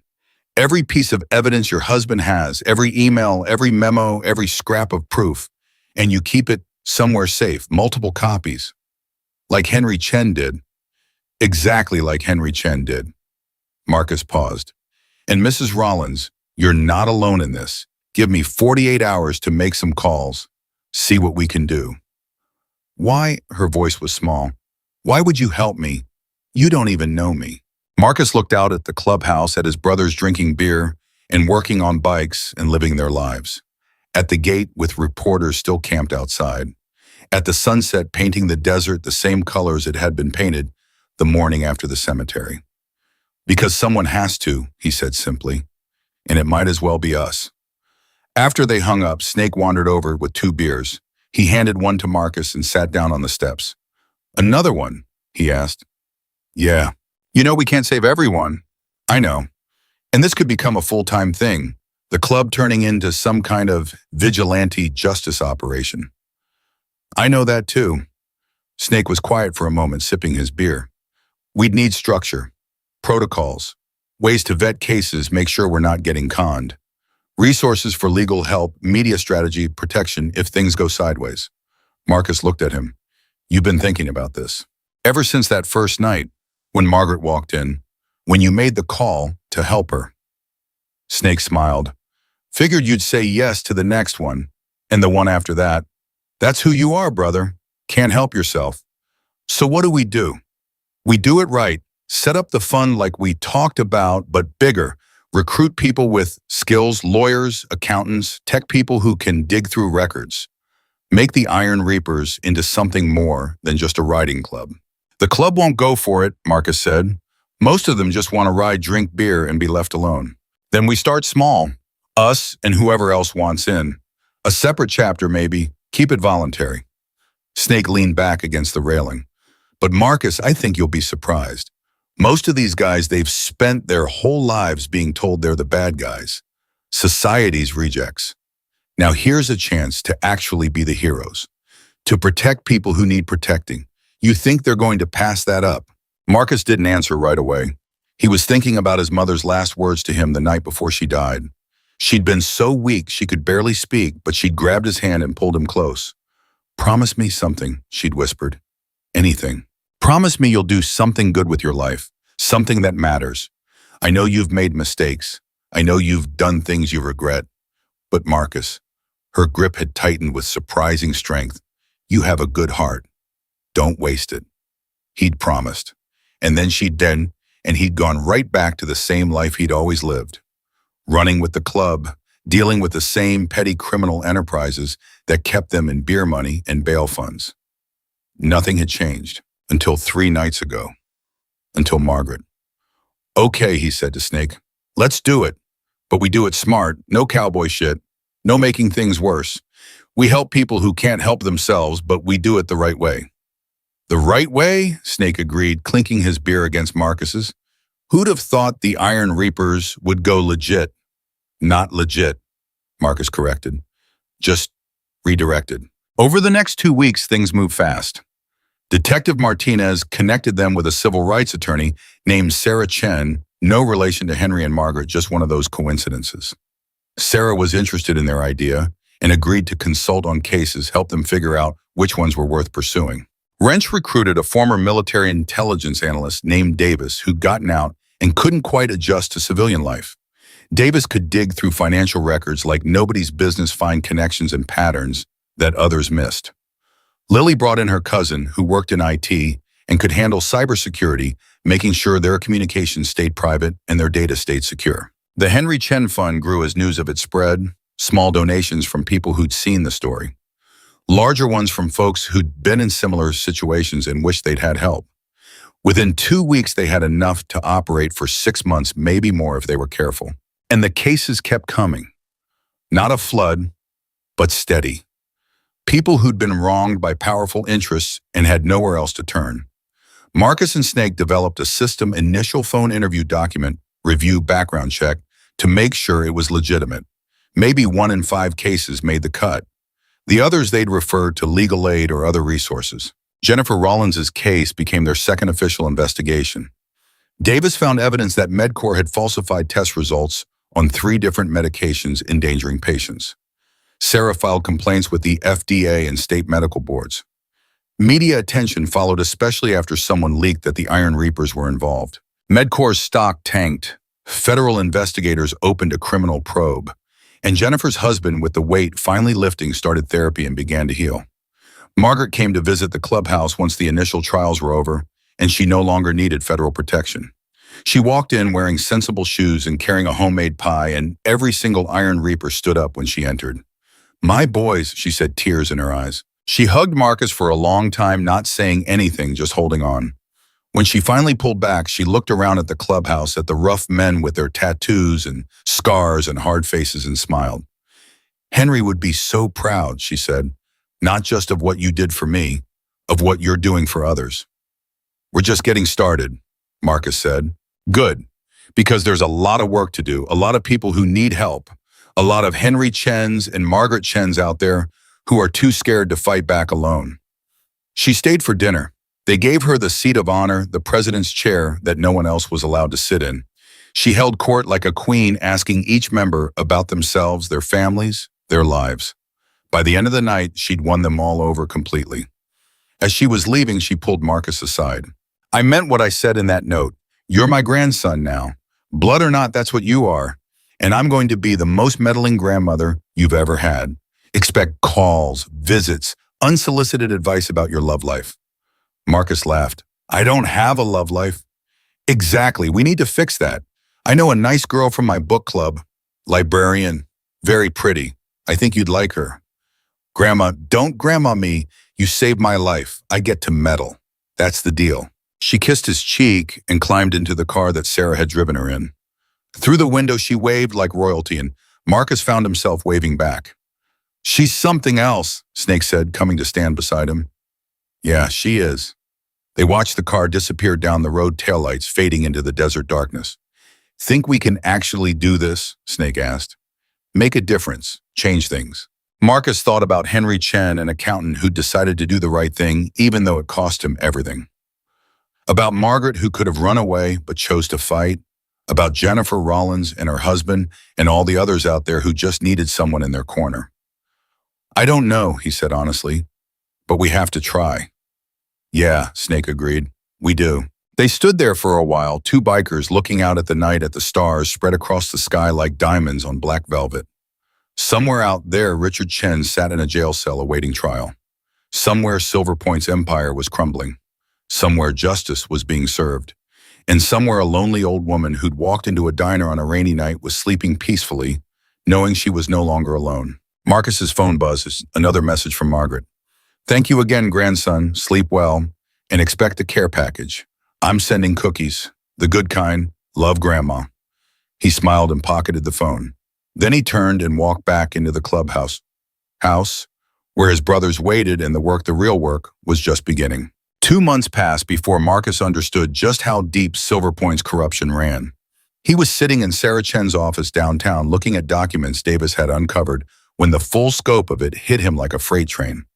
"These are shell companies," Davis said, spreading papers across Sarah's desk. 43 of them, all connected back to Silver Point through a web of subsidiaries and offshore accounts. But look at what they're buying. Marcus looked. Land parcels across 3 states, water rights, mining permits, congressional lobbying firms, media companies. And buried in the middle of it all, they're a private security contractor called Sentinel Solutions. "What's Sentinel Solutions?" he asked. "Mercenaries," Davis said flatly. "Ex-military, ex-intelligence. They provide security consulting for corporations operating in hostile environments, which is legal. What's not legal is using them domestically to intimidate witnesses, conduct illegal surveillance, and," he tapped another document, "possibly commit murder." Sarah leaned forward. "You can prove that." "I can prove they were on Silver Point's payroll. I can prove they were in Nevada the week Daniel Ferraro died. And I can prove they received a $100,000 bonus 2 days after his death." Davis looked grim. "The rest is circumstantial, but it's strong circumstantial." Marcus's phone rang. Martinez. He stepped into the hallway to answer. "We've got a problem," she said without preamble. "Richard Chen's lawyer filed a motion to suppress the evidence from the USB drive. Says it was obtained illegally, that Henry Chen stole proprietary company information, and that anything derived from it is fruit of the poisonous tree." "Can they do that?" "They're trying. Judge hasn't ruled yet, but if she sides with them, our entire case falls apart. Everything Henry documented becomes inadmissible." Marcus felt his stomach drop. "What about Margaret's testimony? Hearsay without the documents to back it up. And Richard's team is already working on discrediting her. They've got a psychiatrist who'll testify she's suffering from grief-induced delusions, that she never actually saw the evidence, just believed what Henry told her. That's insane. That's expensive lawyers. Look, I'm doing everything I can, but you need to prepare Margaret for the possibility that this might not go the way we hoped. After hanging up, Marcus stood in the hallway for a long moment, fighting the urge to put his fist through the wall. They'd done everything right, followed every rule, protected the evidence. And now Richard's lawyers were going to twist the legal system into letting him walk free. His phone buzzed. A text from an unknown number. You should have taken the deal when you had the chance. A friend. Marcus stared at it. The implied threat was clear. But who'd sent it? Richard was in custody, his communications monitored. Unless he had help on the outside, someone still working for Silver Point. He called Snake. We need to increase security at the clubhouse and put someone on Margaret, 24/7. What happened? Marcus explained about the motion about the text. Snake was quiet for a moment. You think they'd try something? I think they're desperate, and desperate people do stupid things. He was right to worry. That night, someone tried to burn down Margaret's apartment. She wasn't home, she'd been staying with her niece across town, but the message was clear. Even with Richard in custody, Silver Point still had reach. Martinez called at 3 in the morning. I'm bringing Margaret in, federal protection again. And Dalton, you need to watch your back too. This isn't just about her anymore. You've made yourself a target. Let them come. That's not bravado I need right now. That's stupidity. These people have already killed once, maybe more. Don't give them another chance. But Marcus couldn't hide. Wouldn't hide, not when there was work to do. Jennifer Rollins's case was building momentum. 2 more pharmaceutical whistleblowers had come forward after seeing the news coverage, each with their own horror stories about Medcor. Sarah was putting together a class action lawsuit that could take the company down completely. And there were others, a family whose father had died in a nursing home where staff routinely falsified medical records to cover up neglect. A teacher who'd been fired for reporting that her principal was embezzling from student activity funds. A construction worker who'd lost his leg when his employer cut corners on safety equipment and then denied his workers' comp claim. Every case was someone's life destroyed by people who thought power and money made them untouchable. Every case was another Henry Chen, another Margaret, waiting for someone to stand up and say enough. The clubhouse had transformed. What used to be a storage room was now an office where Davis worked his magic with financial records. The back room where prospects used to crash was a conference area where they met with clients. Even the bar had been relegated to evenings only during the day. It was covered with case files and legal documents. Not everyone in the club was happy about it. A few of the older members grumbled that they'd signed up to ride motorcycles, not run a charity. But most had come around, especially after seeing the difference they were making. Got something, Davis said one afternoon, bursting into the conference room, where Marcus and Snake were reviewing the Rollins case. Big something. You remember Sentinel Solutions, the mercenary company? Yeah. They've got a contract with another corporation, Helix Energy. And guess what Helix is doing? Marcus waited. Fracking on Native American land, except the tribal council never approved it. Helix forged the permits, bribed the right officials, and is now extracting millions of dollars worth of natural gas from land that doesn't belong to them. How does Sentinel fit in? They're providing security, which in this case means intimidating tribal members who try to protest, conducting surveillance on activists, and making sure nobody sees too many questions. Davis pulled up photos on his laptop. This was taken 3 days ago. Recognize anyone? Marcus looked at the screen. There, standing next to a Helix executive, was one of Richard Chen's men from the cemetery, the one who'd reached for his weapon. Son of a bitch, Snake said quietly.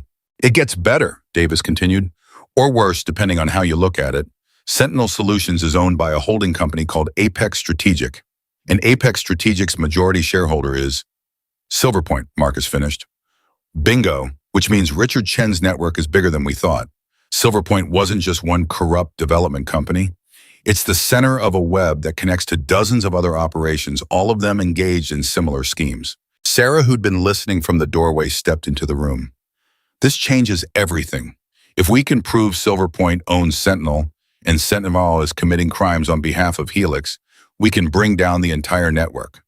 But, Marcus prompted, but it means going up against corporations with combined assets in the billions, with lawyers and politicians, and maybe even federal officials in their pockets. What we did with Silver Point was just the opening battle. This is a war. Marcus looked around the room. At Snake, who'd been his brother for 20 years. At Davis, who'd found purpose again after the military. At Sarah, who could have taken a cushy corporate job, but chose to fight for people who couldn't afford her rates. Then we fight, he said simply. The next morning, Marcus got a call from Margaret.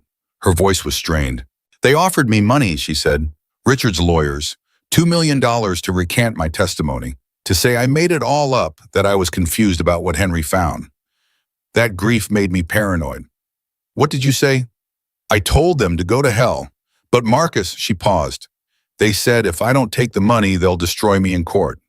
They've got witnesses who'll say I was having an affair, that I killed Henry for his insurance money, that I'm framing Silver Point to cover my own crimes. They're bluffing. Are they? Because they showed me depositions. People I thought were friends saying terrible things about me, saying I was unstable, violent, that Henry was afraid of me near the end. Her voice broke. They're going to paint me as a murderer, Marcus, and I don't know if I'm strong enough to face that. Marcus closed his eyes. This was what powerful people did. They didn't just attack your case. They attacked you, your character, your sanity, your life. They made defending yourself so painful that settlement seemed merciful. Margaret, listen to me. You're one of the strongest people I've ever met. You walked into a diner full of strangers and asked for help. You ran from armed men. You stood up to Richard Chen when he had you cornered, and you've survived 2 months of threats and intimidation. You can survive this too. Can I? Because right now I feel like I'm drowning. Then let us throw you a rope. That's what family does. And you said it yourself, I'm your grandson now, which means you don't face this alone. She was quiet for a long moment. When she spoke again, her voice was steadier. Okay. What do we do? We fight back. Sarah's going to file a motion to depose everyone who gave those statements. We're going to expose exactly who's paying them and what they were promised. And we're going to show the court that this is witness intimidation, pure and simple.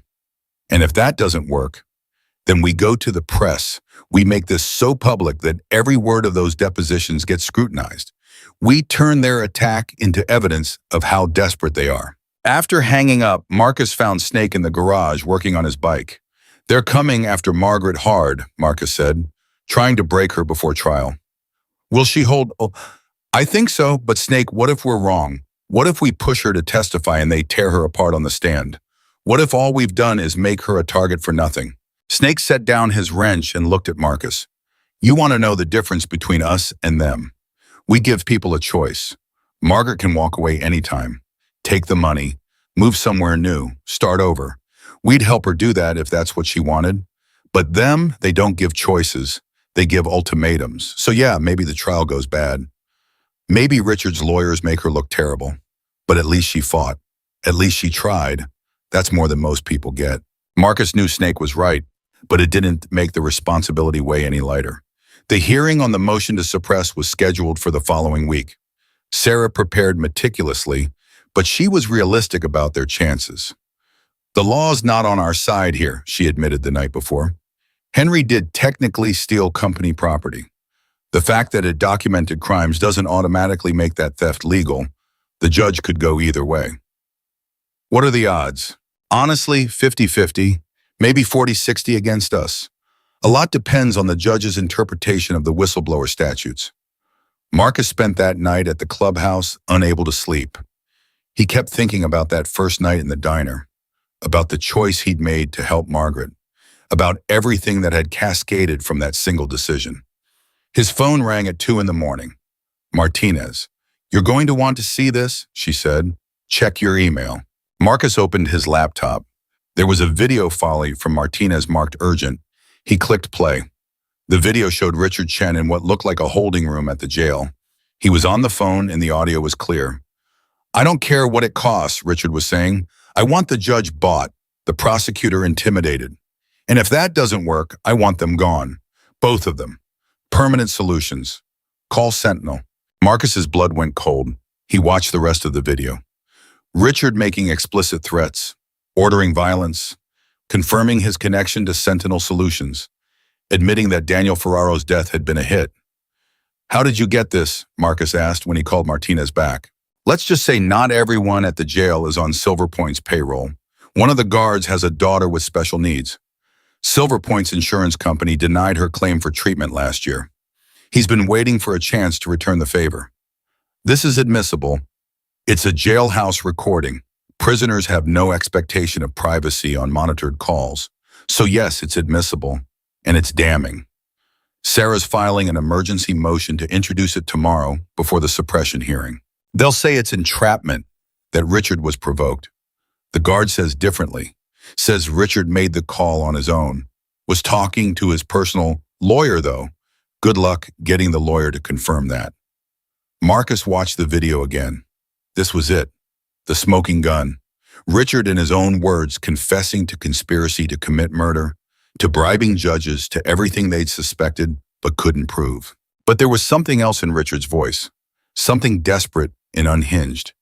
The voice of a man who knew his empire was crumbling and would do anything to save it. "Martinez, if Richard ordered hits from jail, that means his people on the outside are still active." "Yeah, I thought of that. I've got units watching Margaret, Sarah, the judge, and the prosecutor. And I'm sending someone to watch you too." "I don't need—" "Yes, you do. Don't argue. These people are playing for keeps now." She was right. The next morning, Marcus found that someone had slashed all the tires on his motorcycle and spray-painted a message on the clubhouse wall, "Back off or die." Snake came out, saw the damage, and his expression went hard. "They want a war. Let's give them one." "No," Marcus said sharply. "That's exactly what they want. For us to do something stupid, something violent, so they can paint us as the criminals. We don't give them that. So we just take it. No, we document it, photograph it, report it, add it to the evidence pile. Every threat they make, every act of intimidation, it strengthens our case." But the attacks kept coming. Someone broke into Davis's apartment and destroyed his computers. Lily's car was vandalized. A brick with a threatening note came through Sarah's office window. And then they went after the clients. Jennifer Rollins came home to find her dog dead on her doorstep. The nursing home family received photos of their grandchildren at school with crosshairs drawn over their faces. The teacher's tires were slashed and someone left a knife stuck in her mailbox. "They're trying to scare people into dropping their cases," Sarah said at an emergency meeting. "And Marcus, I hate to say this, but it's working. 3 of our clients have already withdrawn. They're terrified." Marcus understood their fear. He felt it himself every time his phone rang, every time he heard an unfamiliar engine outside the clubhouse. But fear was what people like Richard counted on. Fear was how they won. "We need to protect them better," he said. "Whatever it takes. If they need to relocate temporarily, we pay for it. If they need security, we provide it. Nobody drops a case because we couldn't keep them safe." "Marcus, we don't have the resources for that kind of operation," Sarah said gently. "The fund's running low. We've got legal fees, investigative costs, and now security expenses. At this rate, we'll be broke in 6 weeks. Then we find more money." "How?" Marcus looked around the room, at his club brothers who'd given up their comfortable criminal enterprises to do this work, at Davis and Sarah, who could have earned 3 times as much in corporate jobs, at the walls covered with photos of people they'd helped and people they were trying to help. "We asked for help," he said. "We've been doing this quietly, trying to stay under the radar. But maybe it's time to go loud, really loud. Tell people what we're doing. Ask for donations, public support." "That makes us more of a target," Wrench pointed out. "We're already targets.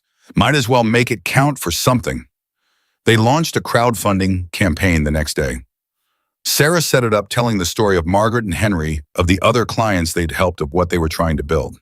She was honest about the threats, about the danger, about how powerful interests were trying to shut them down. The response was immediate and overwhelming.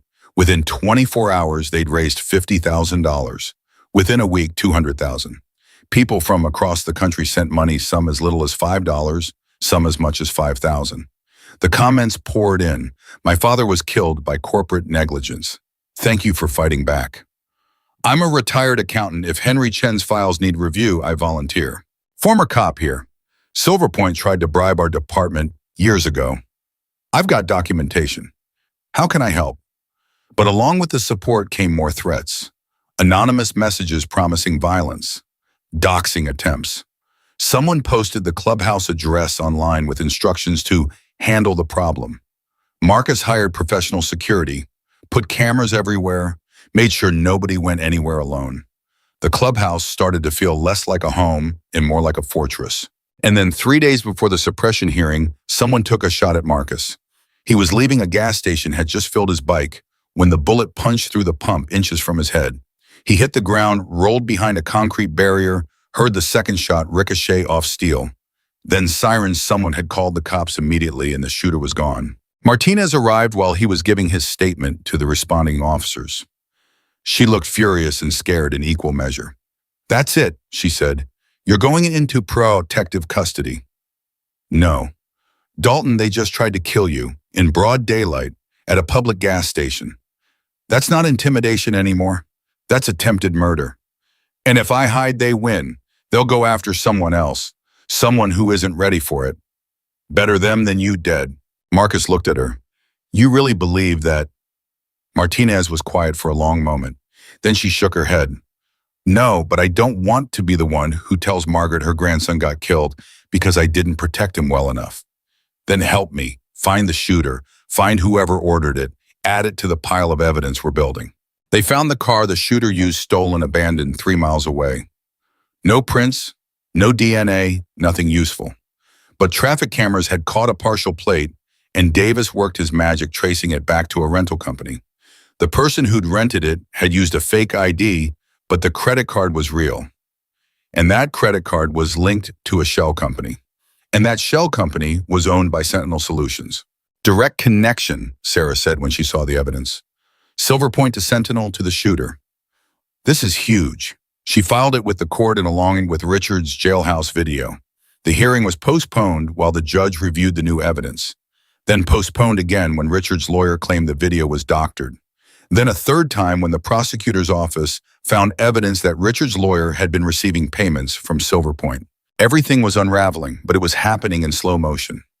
Legal proceedings grinding forward with excruciating patience while outside the courtroom, violence and threats continued. Margaret called Marcus the night before the rescheduled hearing. "I'm tired," she said. Her voice sounded older than it had that first night in the diner. "I'm tired of being scared, tired of hiding, tired of wondering if today's the day they finally get to me." "Do you want to stop?" Marcus asked. "Because you can. Nobody would blame you." Henry wouldn't stop. He knew what would happen to him, I'm sure of it now. In those last weeks, he was saying goodbye, getting affairs in order. He knew and he did the right thing anyway.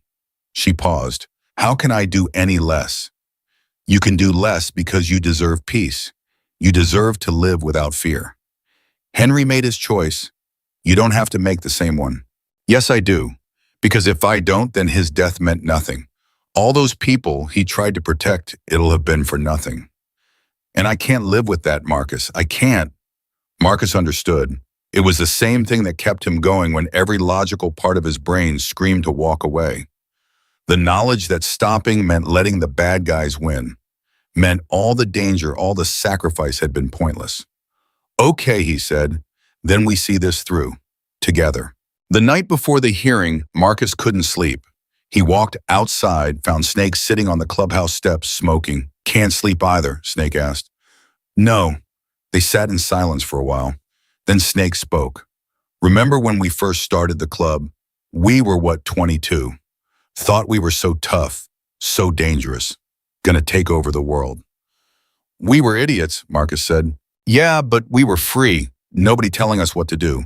No responsibilities except to each other. It was simple." "You miss it," Snake considered. "Sometimes, but then I think about Margaret, about Jennifer and all the others, about actually mattering, making a difference." He smiled. "Never thought I'd say this, but I think I like this better. Even with people shooting at us, you're as crazy as I am. That's why we're brothers." The hearing started at 9 the next morning. Sarah presented Richard's jailhouse video, the evidence linking Silver Point to Sentinel, to the shooting testimony from the corrections officer who'd witnessed Richard making the call. Richard's lawyer fought back hard, but you could see it crumbling. The judge's expression grew darker with each new piece of evidence. At 2 in the afternoon, she issued her ruling. The evidence would not be suppressed. Everything Henry Chen had documented was admissible. And based on the new evidence of ongoing criminal conspiracy, she was revoking Richard Chen's bail and ordering him held in maximum security pending trial. Sarah walked out of the courthouse and found Marcus waiting with Snake Wrench and a dozen other Iron Reapers. "We won," she said simply. The celebration was brief. They all knew this was just one battle, not the war. But it was a crucial victory. The trial could move forward. Justice had a chance. Marcus called Margaret with the news. He could hear her crying on the other end of the line, tears of relief, of vindication, of grief, for Henry finally being believed. "He did the math," she said through her tears. "And now everyone's going to see it. Everyone's going to know he was right." "Yeah," Marcus said, "they are." That night, the clubhouse was full of people who'd become family over the past months. Sarah and Davis and Martinez, Jennifer Rollins and some of the other clients, even a few reporters who'd been covering the story fairly. Someone brought beer. Someone else brought food. Lily made a toast to Henry Chen, and everyone raised their glasses. Marcus stood in the corner watching. This motley collection of bikers and lawyers and whistleblowers and cops all brought together by one old woman's desperate plea on a rainy night. It shouldn't have worked. By all rights, they should have failed a dozen times over. But they hadn't. And maybe, just maybe, they were building something that would outlast all of them. Something that mattered. His phone buzzed. A text from Margaret. "Thank you, grandson, for everything. Henry's watching and he's proud. I'm proud. Sleep well tonight. You've earned it." Marcus smiled and pocketed his phone. Outside, the desert stretched under a sky full of stars. Tomorrow would bring new challenges, new cases, new people who needed help. But tonight they'd won. Tonight justice had prevailed, and that was enough. The trial started 6 weeks later on a Tuesday morning that felt like any other until Marcus walked into the courthouse and saw the crowd. News vans lined the street.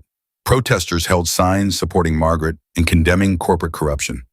Someone had organized a candlelight vigil for Henry Chen the night before, and flowers still covered the courthouse steps. "This is bigger than we thought," Snake said quietly beside him. Margaret arrived in an unmarked car flanked by federal marshals. She looked smaller somehow, frailer, but when she caught Marcus's eye through the crowd, she straightened her spine and smiled. That smile said everything. She was ready. The prosecution's case took 3 days. They methodically presented Henry's evidence, the real files from the USB drive Marcus had found in the cemetery. Financial records showing millions in fraudulent transactions, emails detailing bribes to city officials, text messages planning the cover-up. And through it all, the connection to Richard Chen, giving orders, approving payments, orchestrating the entire scheme. Richard sat at the defense table in an expensive suit, his expression carefully neutral. But Marcus watched his eyes, saw the calculation there. The man still thought he could win. On the 4th day, Margaret took the stand. Sarah had prepared her extensively, but nothing could fully prepare someone for the experience of being cross-examined by lawyers paid to destroy your credibility. "Mrs. Chen." Richard's lead attorney began, his voice dripping with false sympathy. "You loved your husband very much, didn't you?" "Yes." "And his death devastated you." "Of course it did. In fact, you were hospitalized for depression 3 weeks after he died, weren't you?" Margaret's jaw tightened. "I was grieving. Any spouse would be.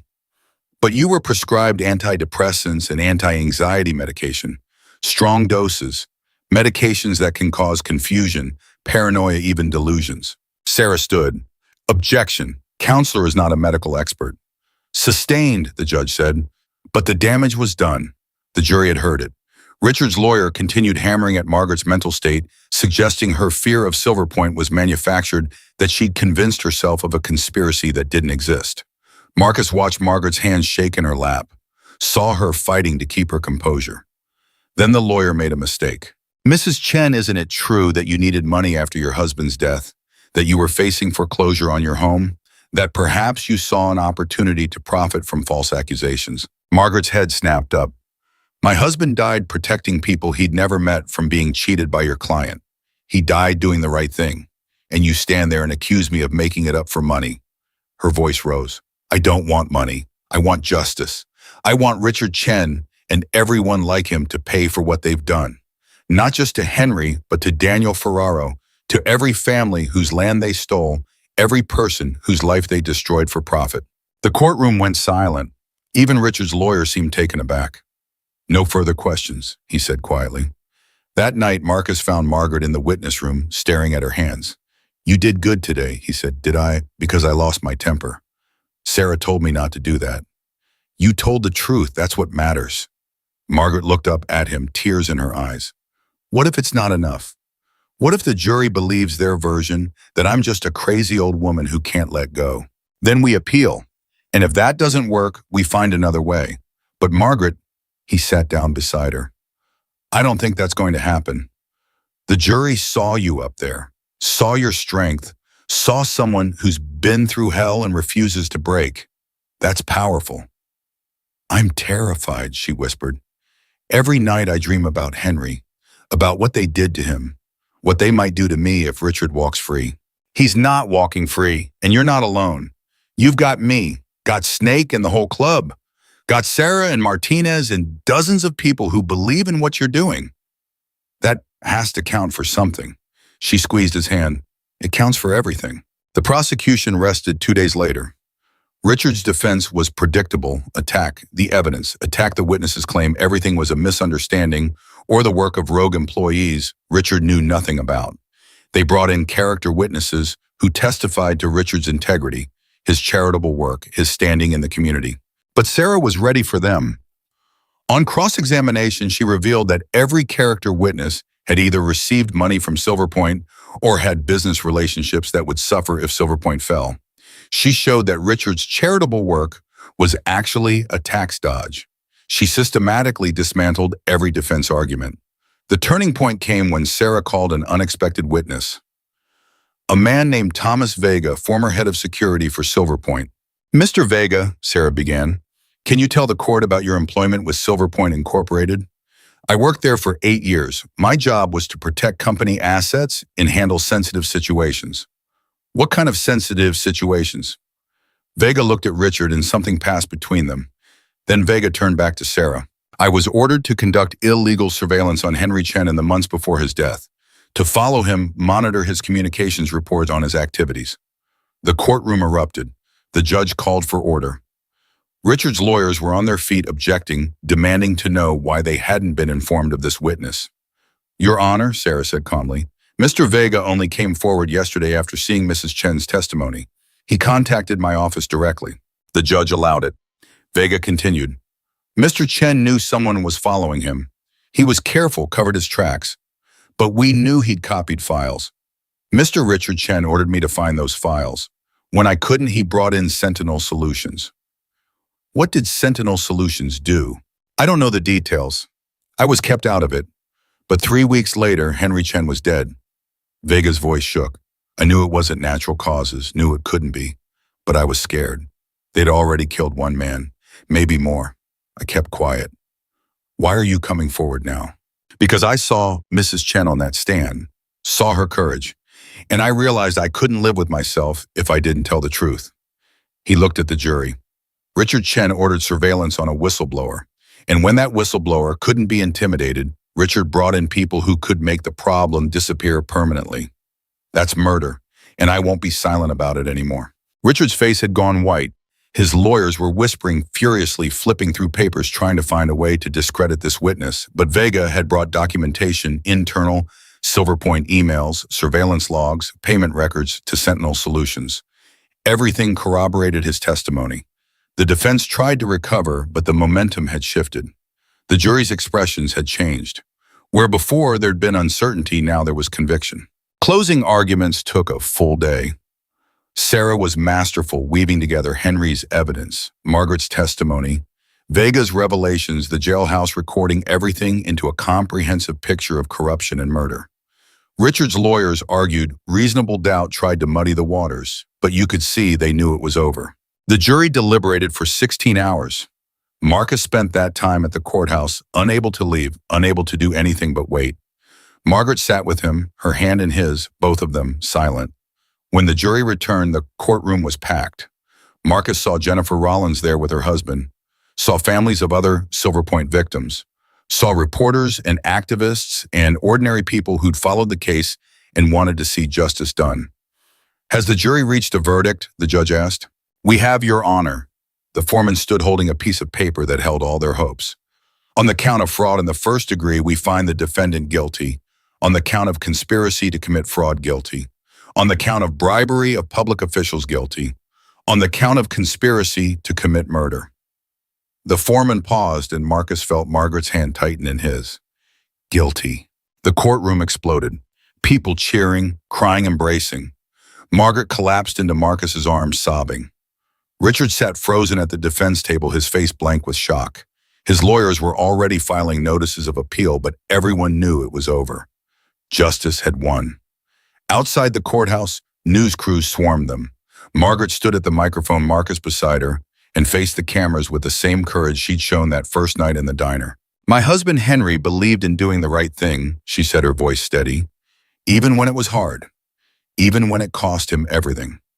Today, the jury honored that belief. They showed that truth matters, that justice matters, that ordinary people can stand up to powerful corporations and win. She paused, looking directly into the cameras. But this isn't over. Silver Point was one company. There are others like it. Other Richard Chens who think money and power put them above the law. Other Henry Chens who see wrongdoing and have to choose whether to speak up or stay silent.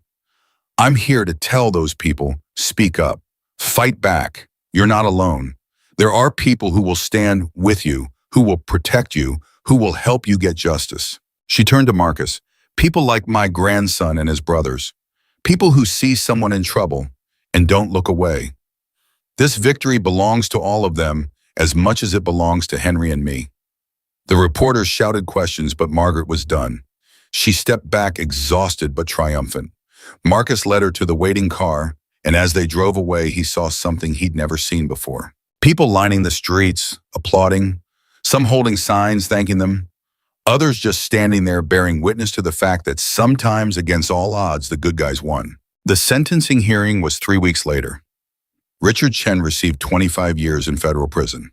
Silver Point Incorporated was dissolved, its assets seized and liquidated to compensate victims. 11 other executives were indicted, including several who'd thought they'd covered their tracks well enough to escape justice. Sentinel Solutions was raided by federal agents. The connections to Helix Energy and a dozen other corporations were exposed. More indictments followed. The ripple effects continued for months.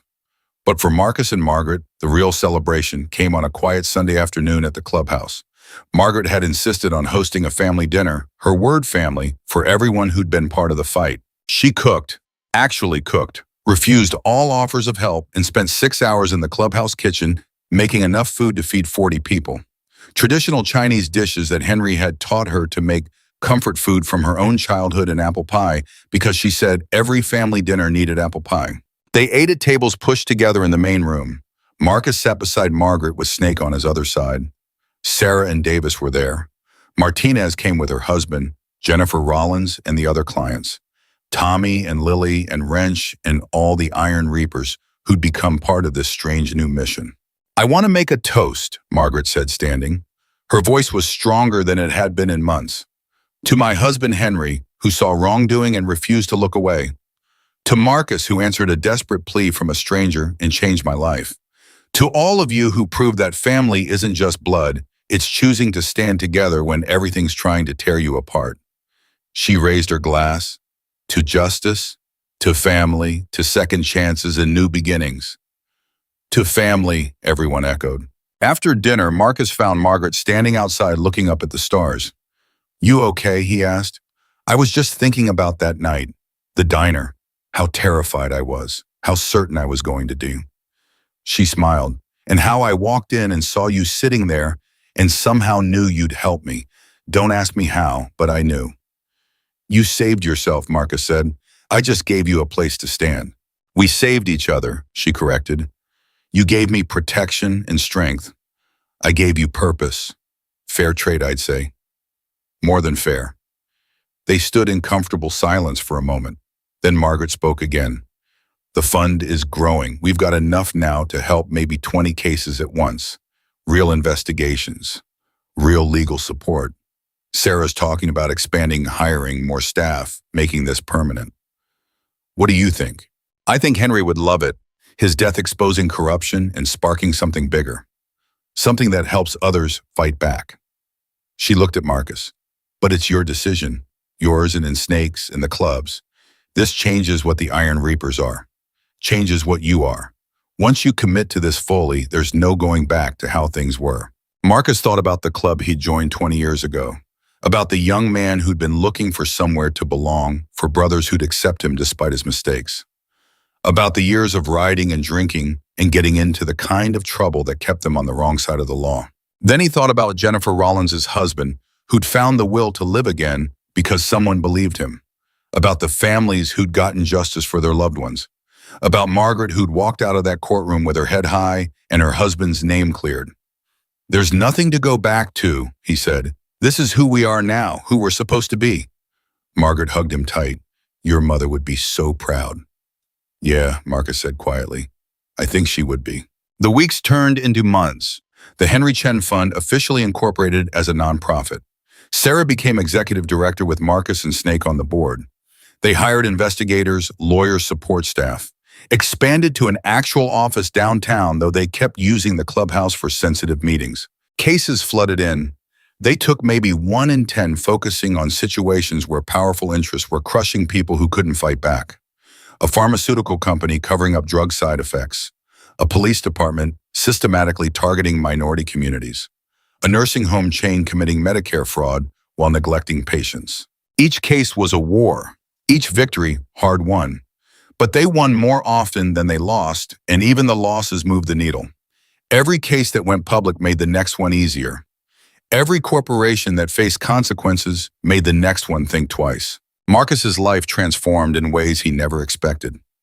He still rode with the club, still considered himself an Iron Reaper first and foremost. But now, when people saw the patches and tattoos, they saw something different.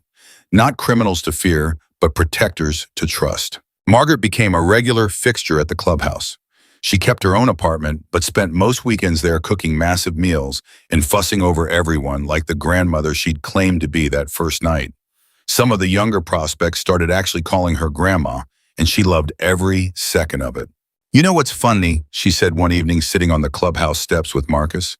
If you'd asked me a year ago what I'd be doing now, I'd have said mourning Henry, selling the house, maybe moving closer to my niece, quietly disappearing. And instead, I'm running a foundation testifying before Congress about corporate corruption and living in a biker clubhouse. She laughed. Henry always said life was full of surprises. Guess he was right. Any regrets? Margaret thought about it. I regret that Henry's not here to see it, to see what his courage sparked. But no regrets. This is the most alive I've felt in years, maybe ever. A year after the trial, the Nevada State Legislature passed the Henry Chen Whistleblower Protection Act, strengthening legal protections for people who expose corporate wrongdoing. Margaret was there when the governor signed it into law, with Marcus beside her. The reporters asked the same questions they always did. How did it feel? What message did this send? What was next? But one reporter asked something different. Mrs. Chen, that night in the diner, when you approached Marcus Dalton, did you have any idea it would lead to all this? The trial, the foundation, the legislation? Margaret smiled. I wasn't thinking about any of that. I was thinking about survival, about making it through the next 5 minutes. But I'll tell you what I've learned. Courage doesn't mean not being afraid. It means being terrified and acting anyway. And sometimes when you're brave enough to ask for help, you find that help comes from the most unexpected places. She looked at Marcus. I found a grandson and a man who looked like society's nightmare. And together we proved that doing the right thing isn't about being powerful or wealthy or connected. It's about seeing someone who needs help and choosing to stand with them. That's all it takes. One choice, one moment of courage, and everything changes. 2 years after that night in the diner, Marcus stood at Henry Chen's grave during the annual memorial service the foundation held. Margaret had established it as a tradition, remembering Henry, honoring everyone who'd fought corruption, acknowledging that the work was ongoing. She stood beside Marcus, older now, but still fierce, still fighting. Thank you, she said quietly, for everything. For that first night, for every day since, for giving an old woman a reason to keep going. Thank you for walking into that diner, Marcus replied, for trusting a stranger, for showing me that being tough doesn't always mean being hard. Sometimes it means being brave enough to ask for help. Margaret squeezed his hand. Around them, hundreds of people gathered clients they had helped, supporters who donated to the fun people whose lives had been touched by the ripples spreading from that single night. Snake approached, nodding toward the crowd. Media's asking if you'll say a few words. Marcus looked at Margaret. She nodded. He walked to the podium, this massive biker who'd spent most of his life on the wrong side of the law, and faced the cameras. Henry Chen died doing the right thing, he said simply. But his death wasn't the end. It was the beginning of something bigger than any of us, a movement of ordinary people who refuse to let powerful interests crush them, who stand up, who fight back, who protect each other. He paused, looking at Margaret, at Snake, at all the faces of people who'd become family. That night in the diner, Margaret asked me to pretend to be her grandson. I said yes because it seemed like the right thing to do in that moment. But somewhere along the way, it stopped being pretend. She really is my grandmother now. And everyone here, everyone fighting for justice, protecting the vulnerable, standing up to corruption, you're all family too. He smiled. So to everyone out there who's scared, who's being threatened, who thinks they can't fight back against people with money and power, you're wrong. You can fight, you can win, and you don't have to do it alone. Find your people, ask for help, stand together. That's how we honor Henry Chen's memory. That's how we change the world. The crowd erupted in applause. Marcus stepped back from the podium and returned to Margaret's side. She was crying but smiling through the tears. Henry's watching, she said, and he's proud of you, of all of us, of what we built from that one terrible, wonderful night. Marcus looked up at the skies, at the clouds moving across the blue, and thought about his mother's final words, about doing something that mattered, about not wasting his life. He'd kept that promise, not in the way either of them had imagined, but he'd kept it. And in the process, he'd found something he'd been searching for his whole life without knowing it. Purpose, family, a reason to be better than he was. Grandma, he said to Margaret, what do you say we get out of here? There's a diner I know, makes pretty good coffee. Margaret laughed. Is it the Desert Rose? Where else? They rode there together, Marcus, on his bike with Margaret in Snake's van, following just like they'd done that first night racing to the cemetery. But this time there was no fear, no desperation. Just two people who'd found each other in the darkness and helped each other into the light. The diner looked the same. Dolores was still working and her face lit up when they walked in. Well, look who's back, she said. Been a while. Your usual booth. Please, Margaret said. They sat across from each other just like that first night. But everything was different now. The fear was gone, replaced by hard-won peace. The desperation transformed into determination. The strangers who'd grabbed onto each other for survival, now bound by something deeper than blood. You know what I realized? Margaret said, stirring her coffee. That night when I asked you to be my grandson, I wasn't just asking for protection. I was asking you to see me, to treat me like I mattered, like I was worth saving. And you did, without hesitation, without judgment. You just said yes. You would have done the same for me, Marcus said. Maybe, but you went first. That takes a special kind of courage. They sat in comfortable silence, drinking their coffee, watching the desert sun paint the sky in shades of gold and amber. Outside, the world kept turning. Cases waited. Injustice persisted. The fight continued. But for this moment in this diner where everything had changed, two souls who'd found each other in the storm simply existed together. Grandson and grandmother. Not by blood, but by choice. By courage. By the simple act of one person asking for help and another person saying yes. And in the end, that was all justice ever was, people choosing to see each other's humanity and refusing to look away. Marcus raised his coffee cup. To Henry, to doing the right thing even when it's hard. Margaret raised hers. To family, the kind we find, the kind we build, the kind that saves us when we're drowning. Their cups touched with a gentle clink, sealing a bond forged in fear and strengthened by fire, a connection that had changed both their lives and would continue changing lives for years to come. Because that's what happened when courage met compassion, when desperation met determination, when a terrified grandmother looked across a lonely diner and saw salvation in the scarred face of a stranger who became her grandson. That's what happened when someone was brave enough to say, "Please help me," and someone else was strong enough to answer yes. Everything changed and the world became a little bit more just one brave choice at a time.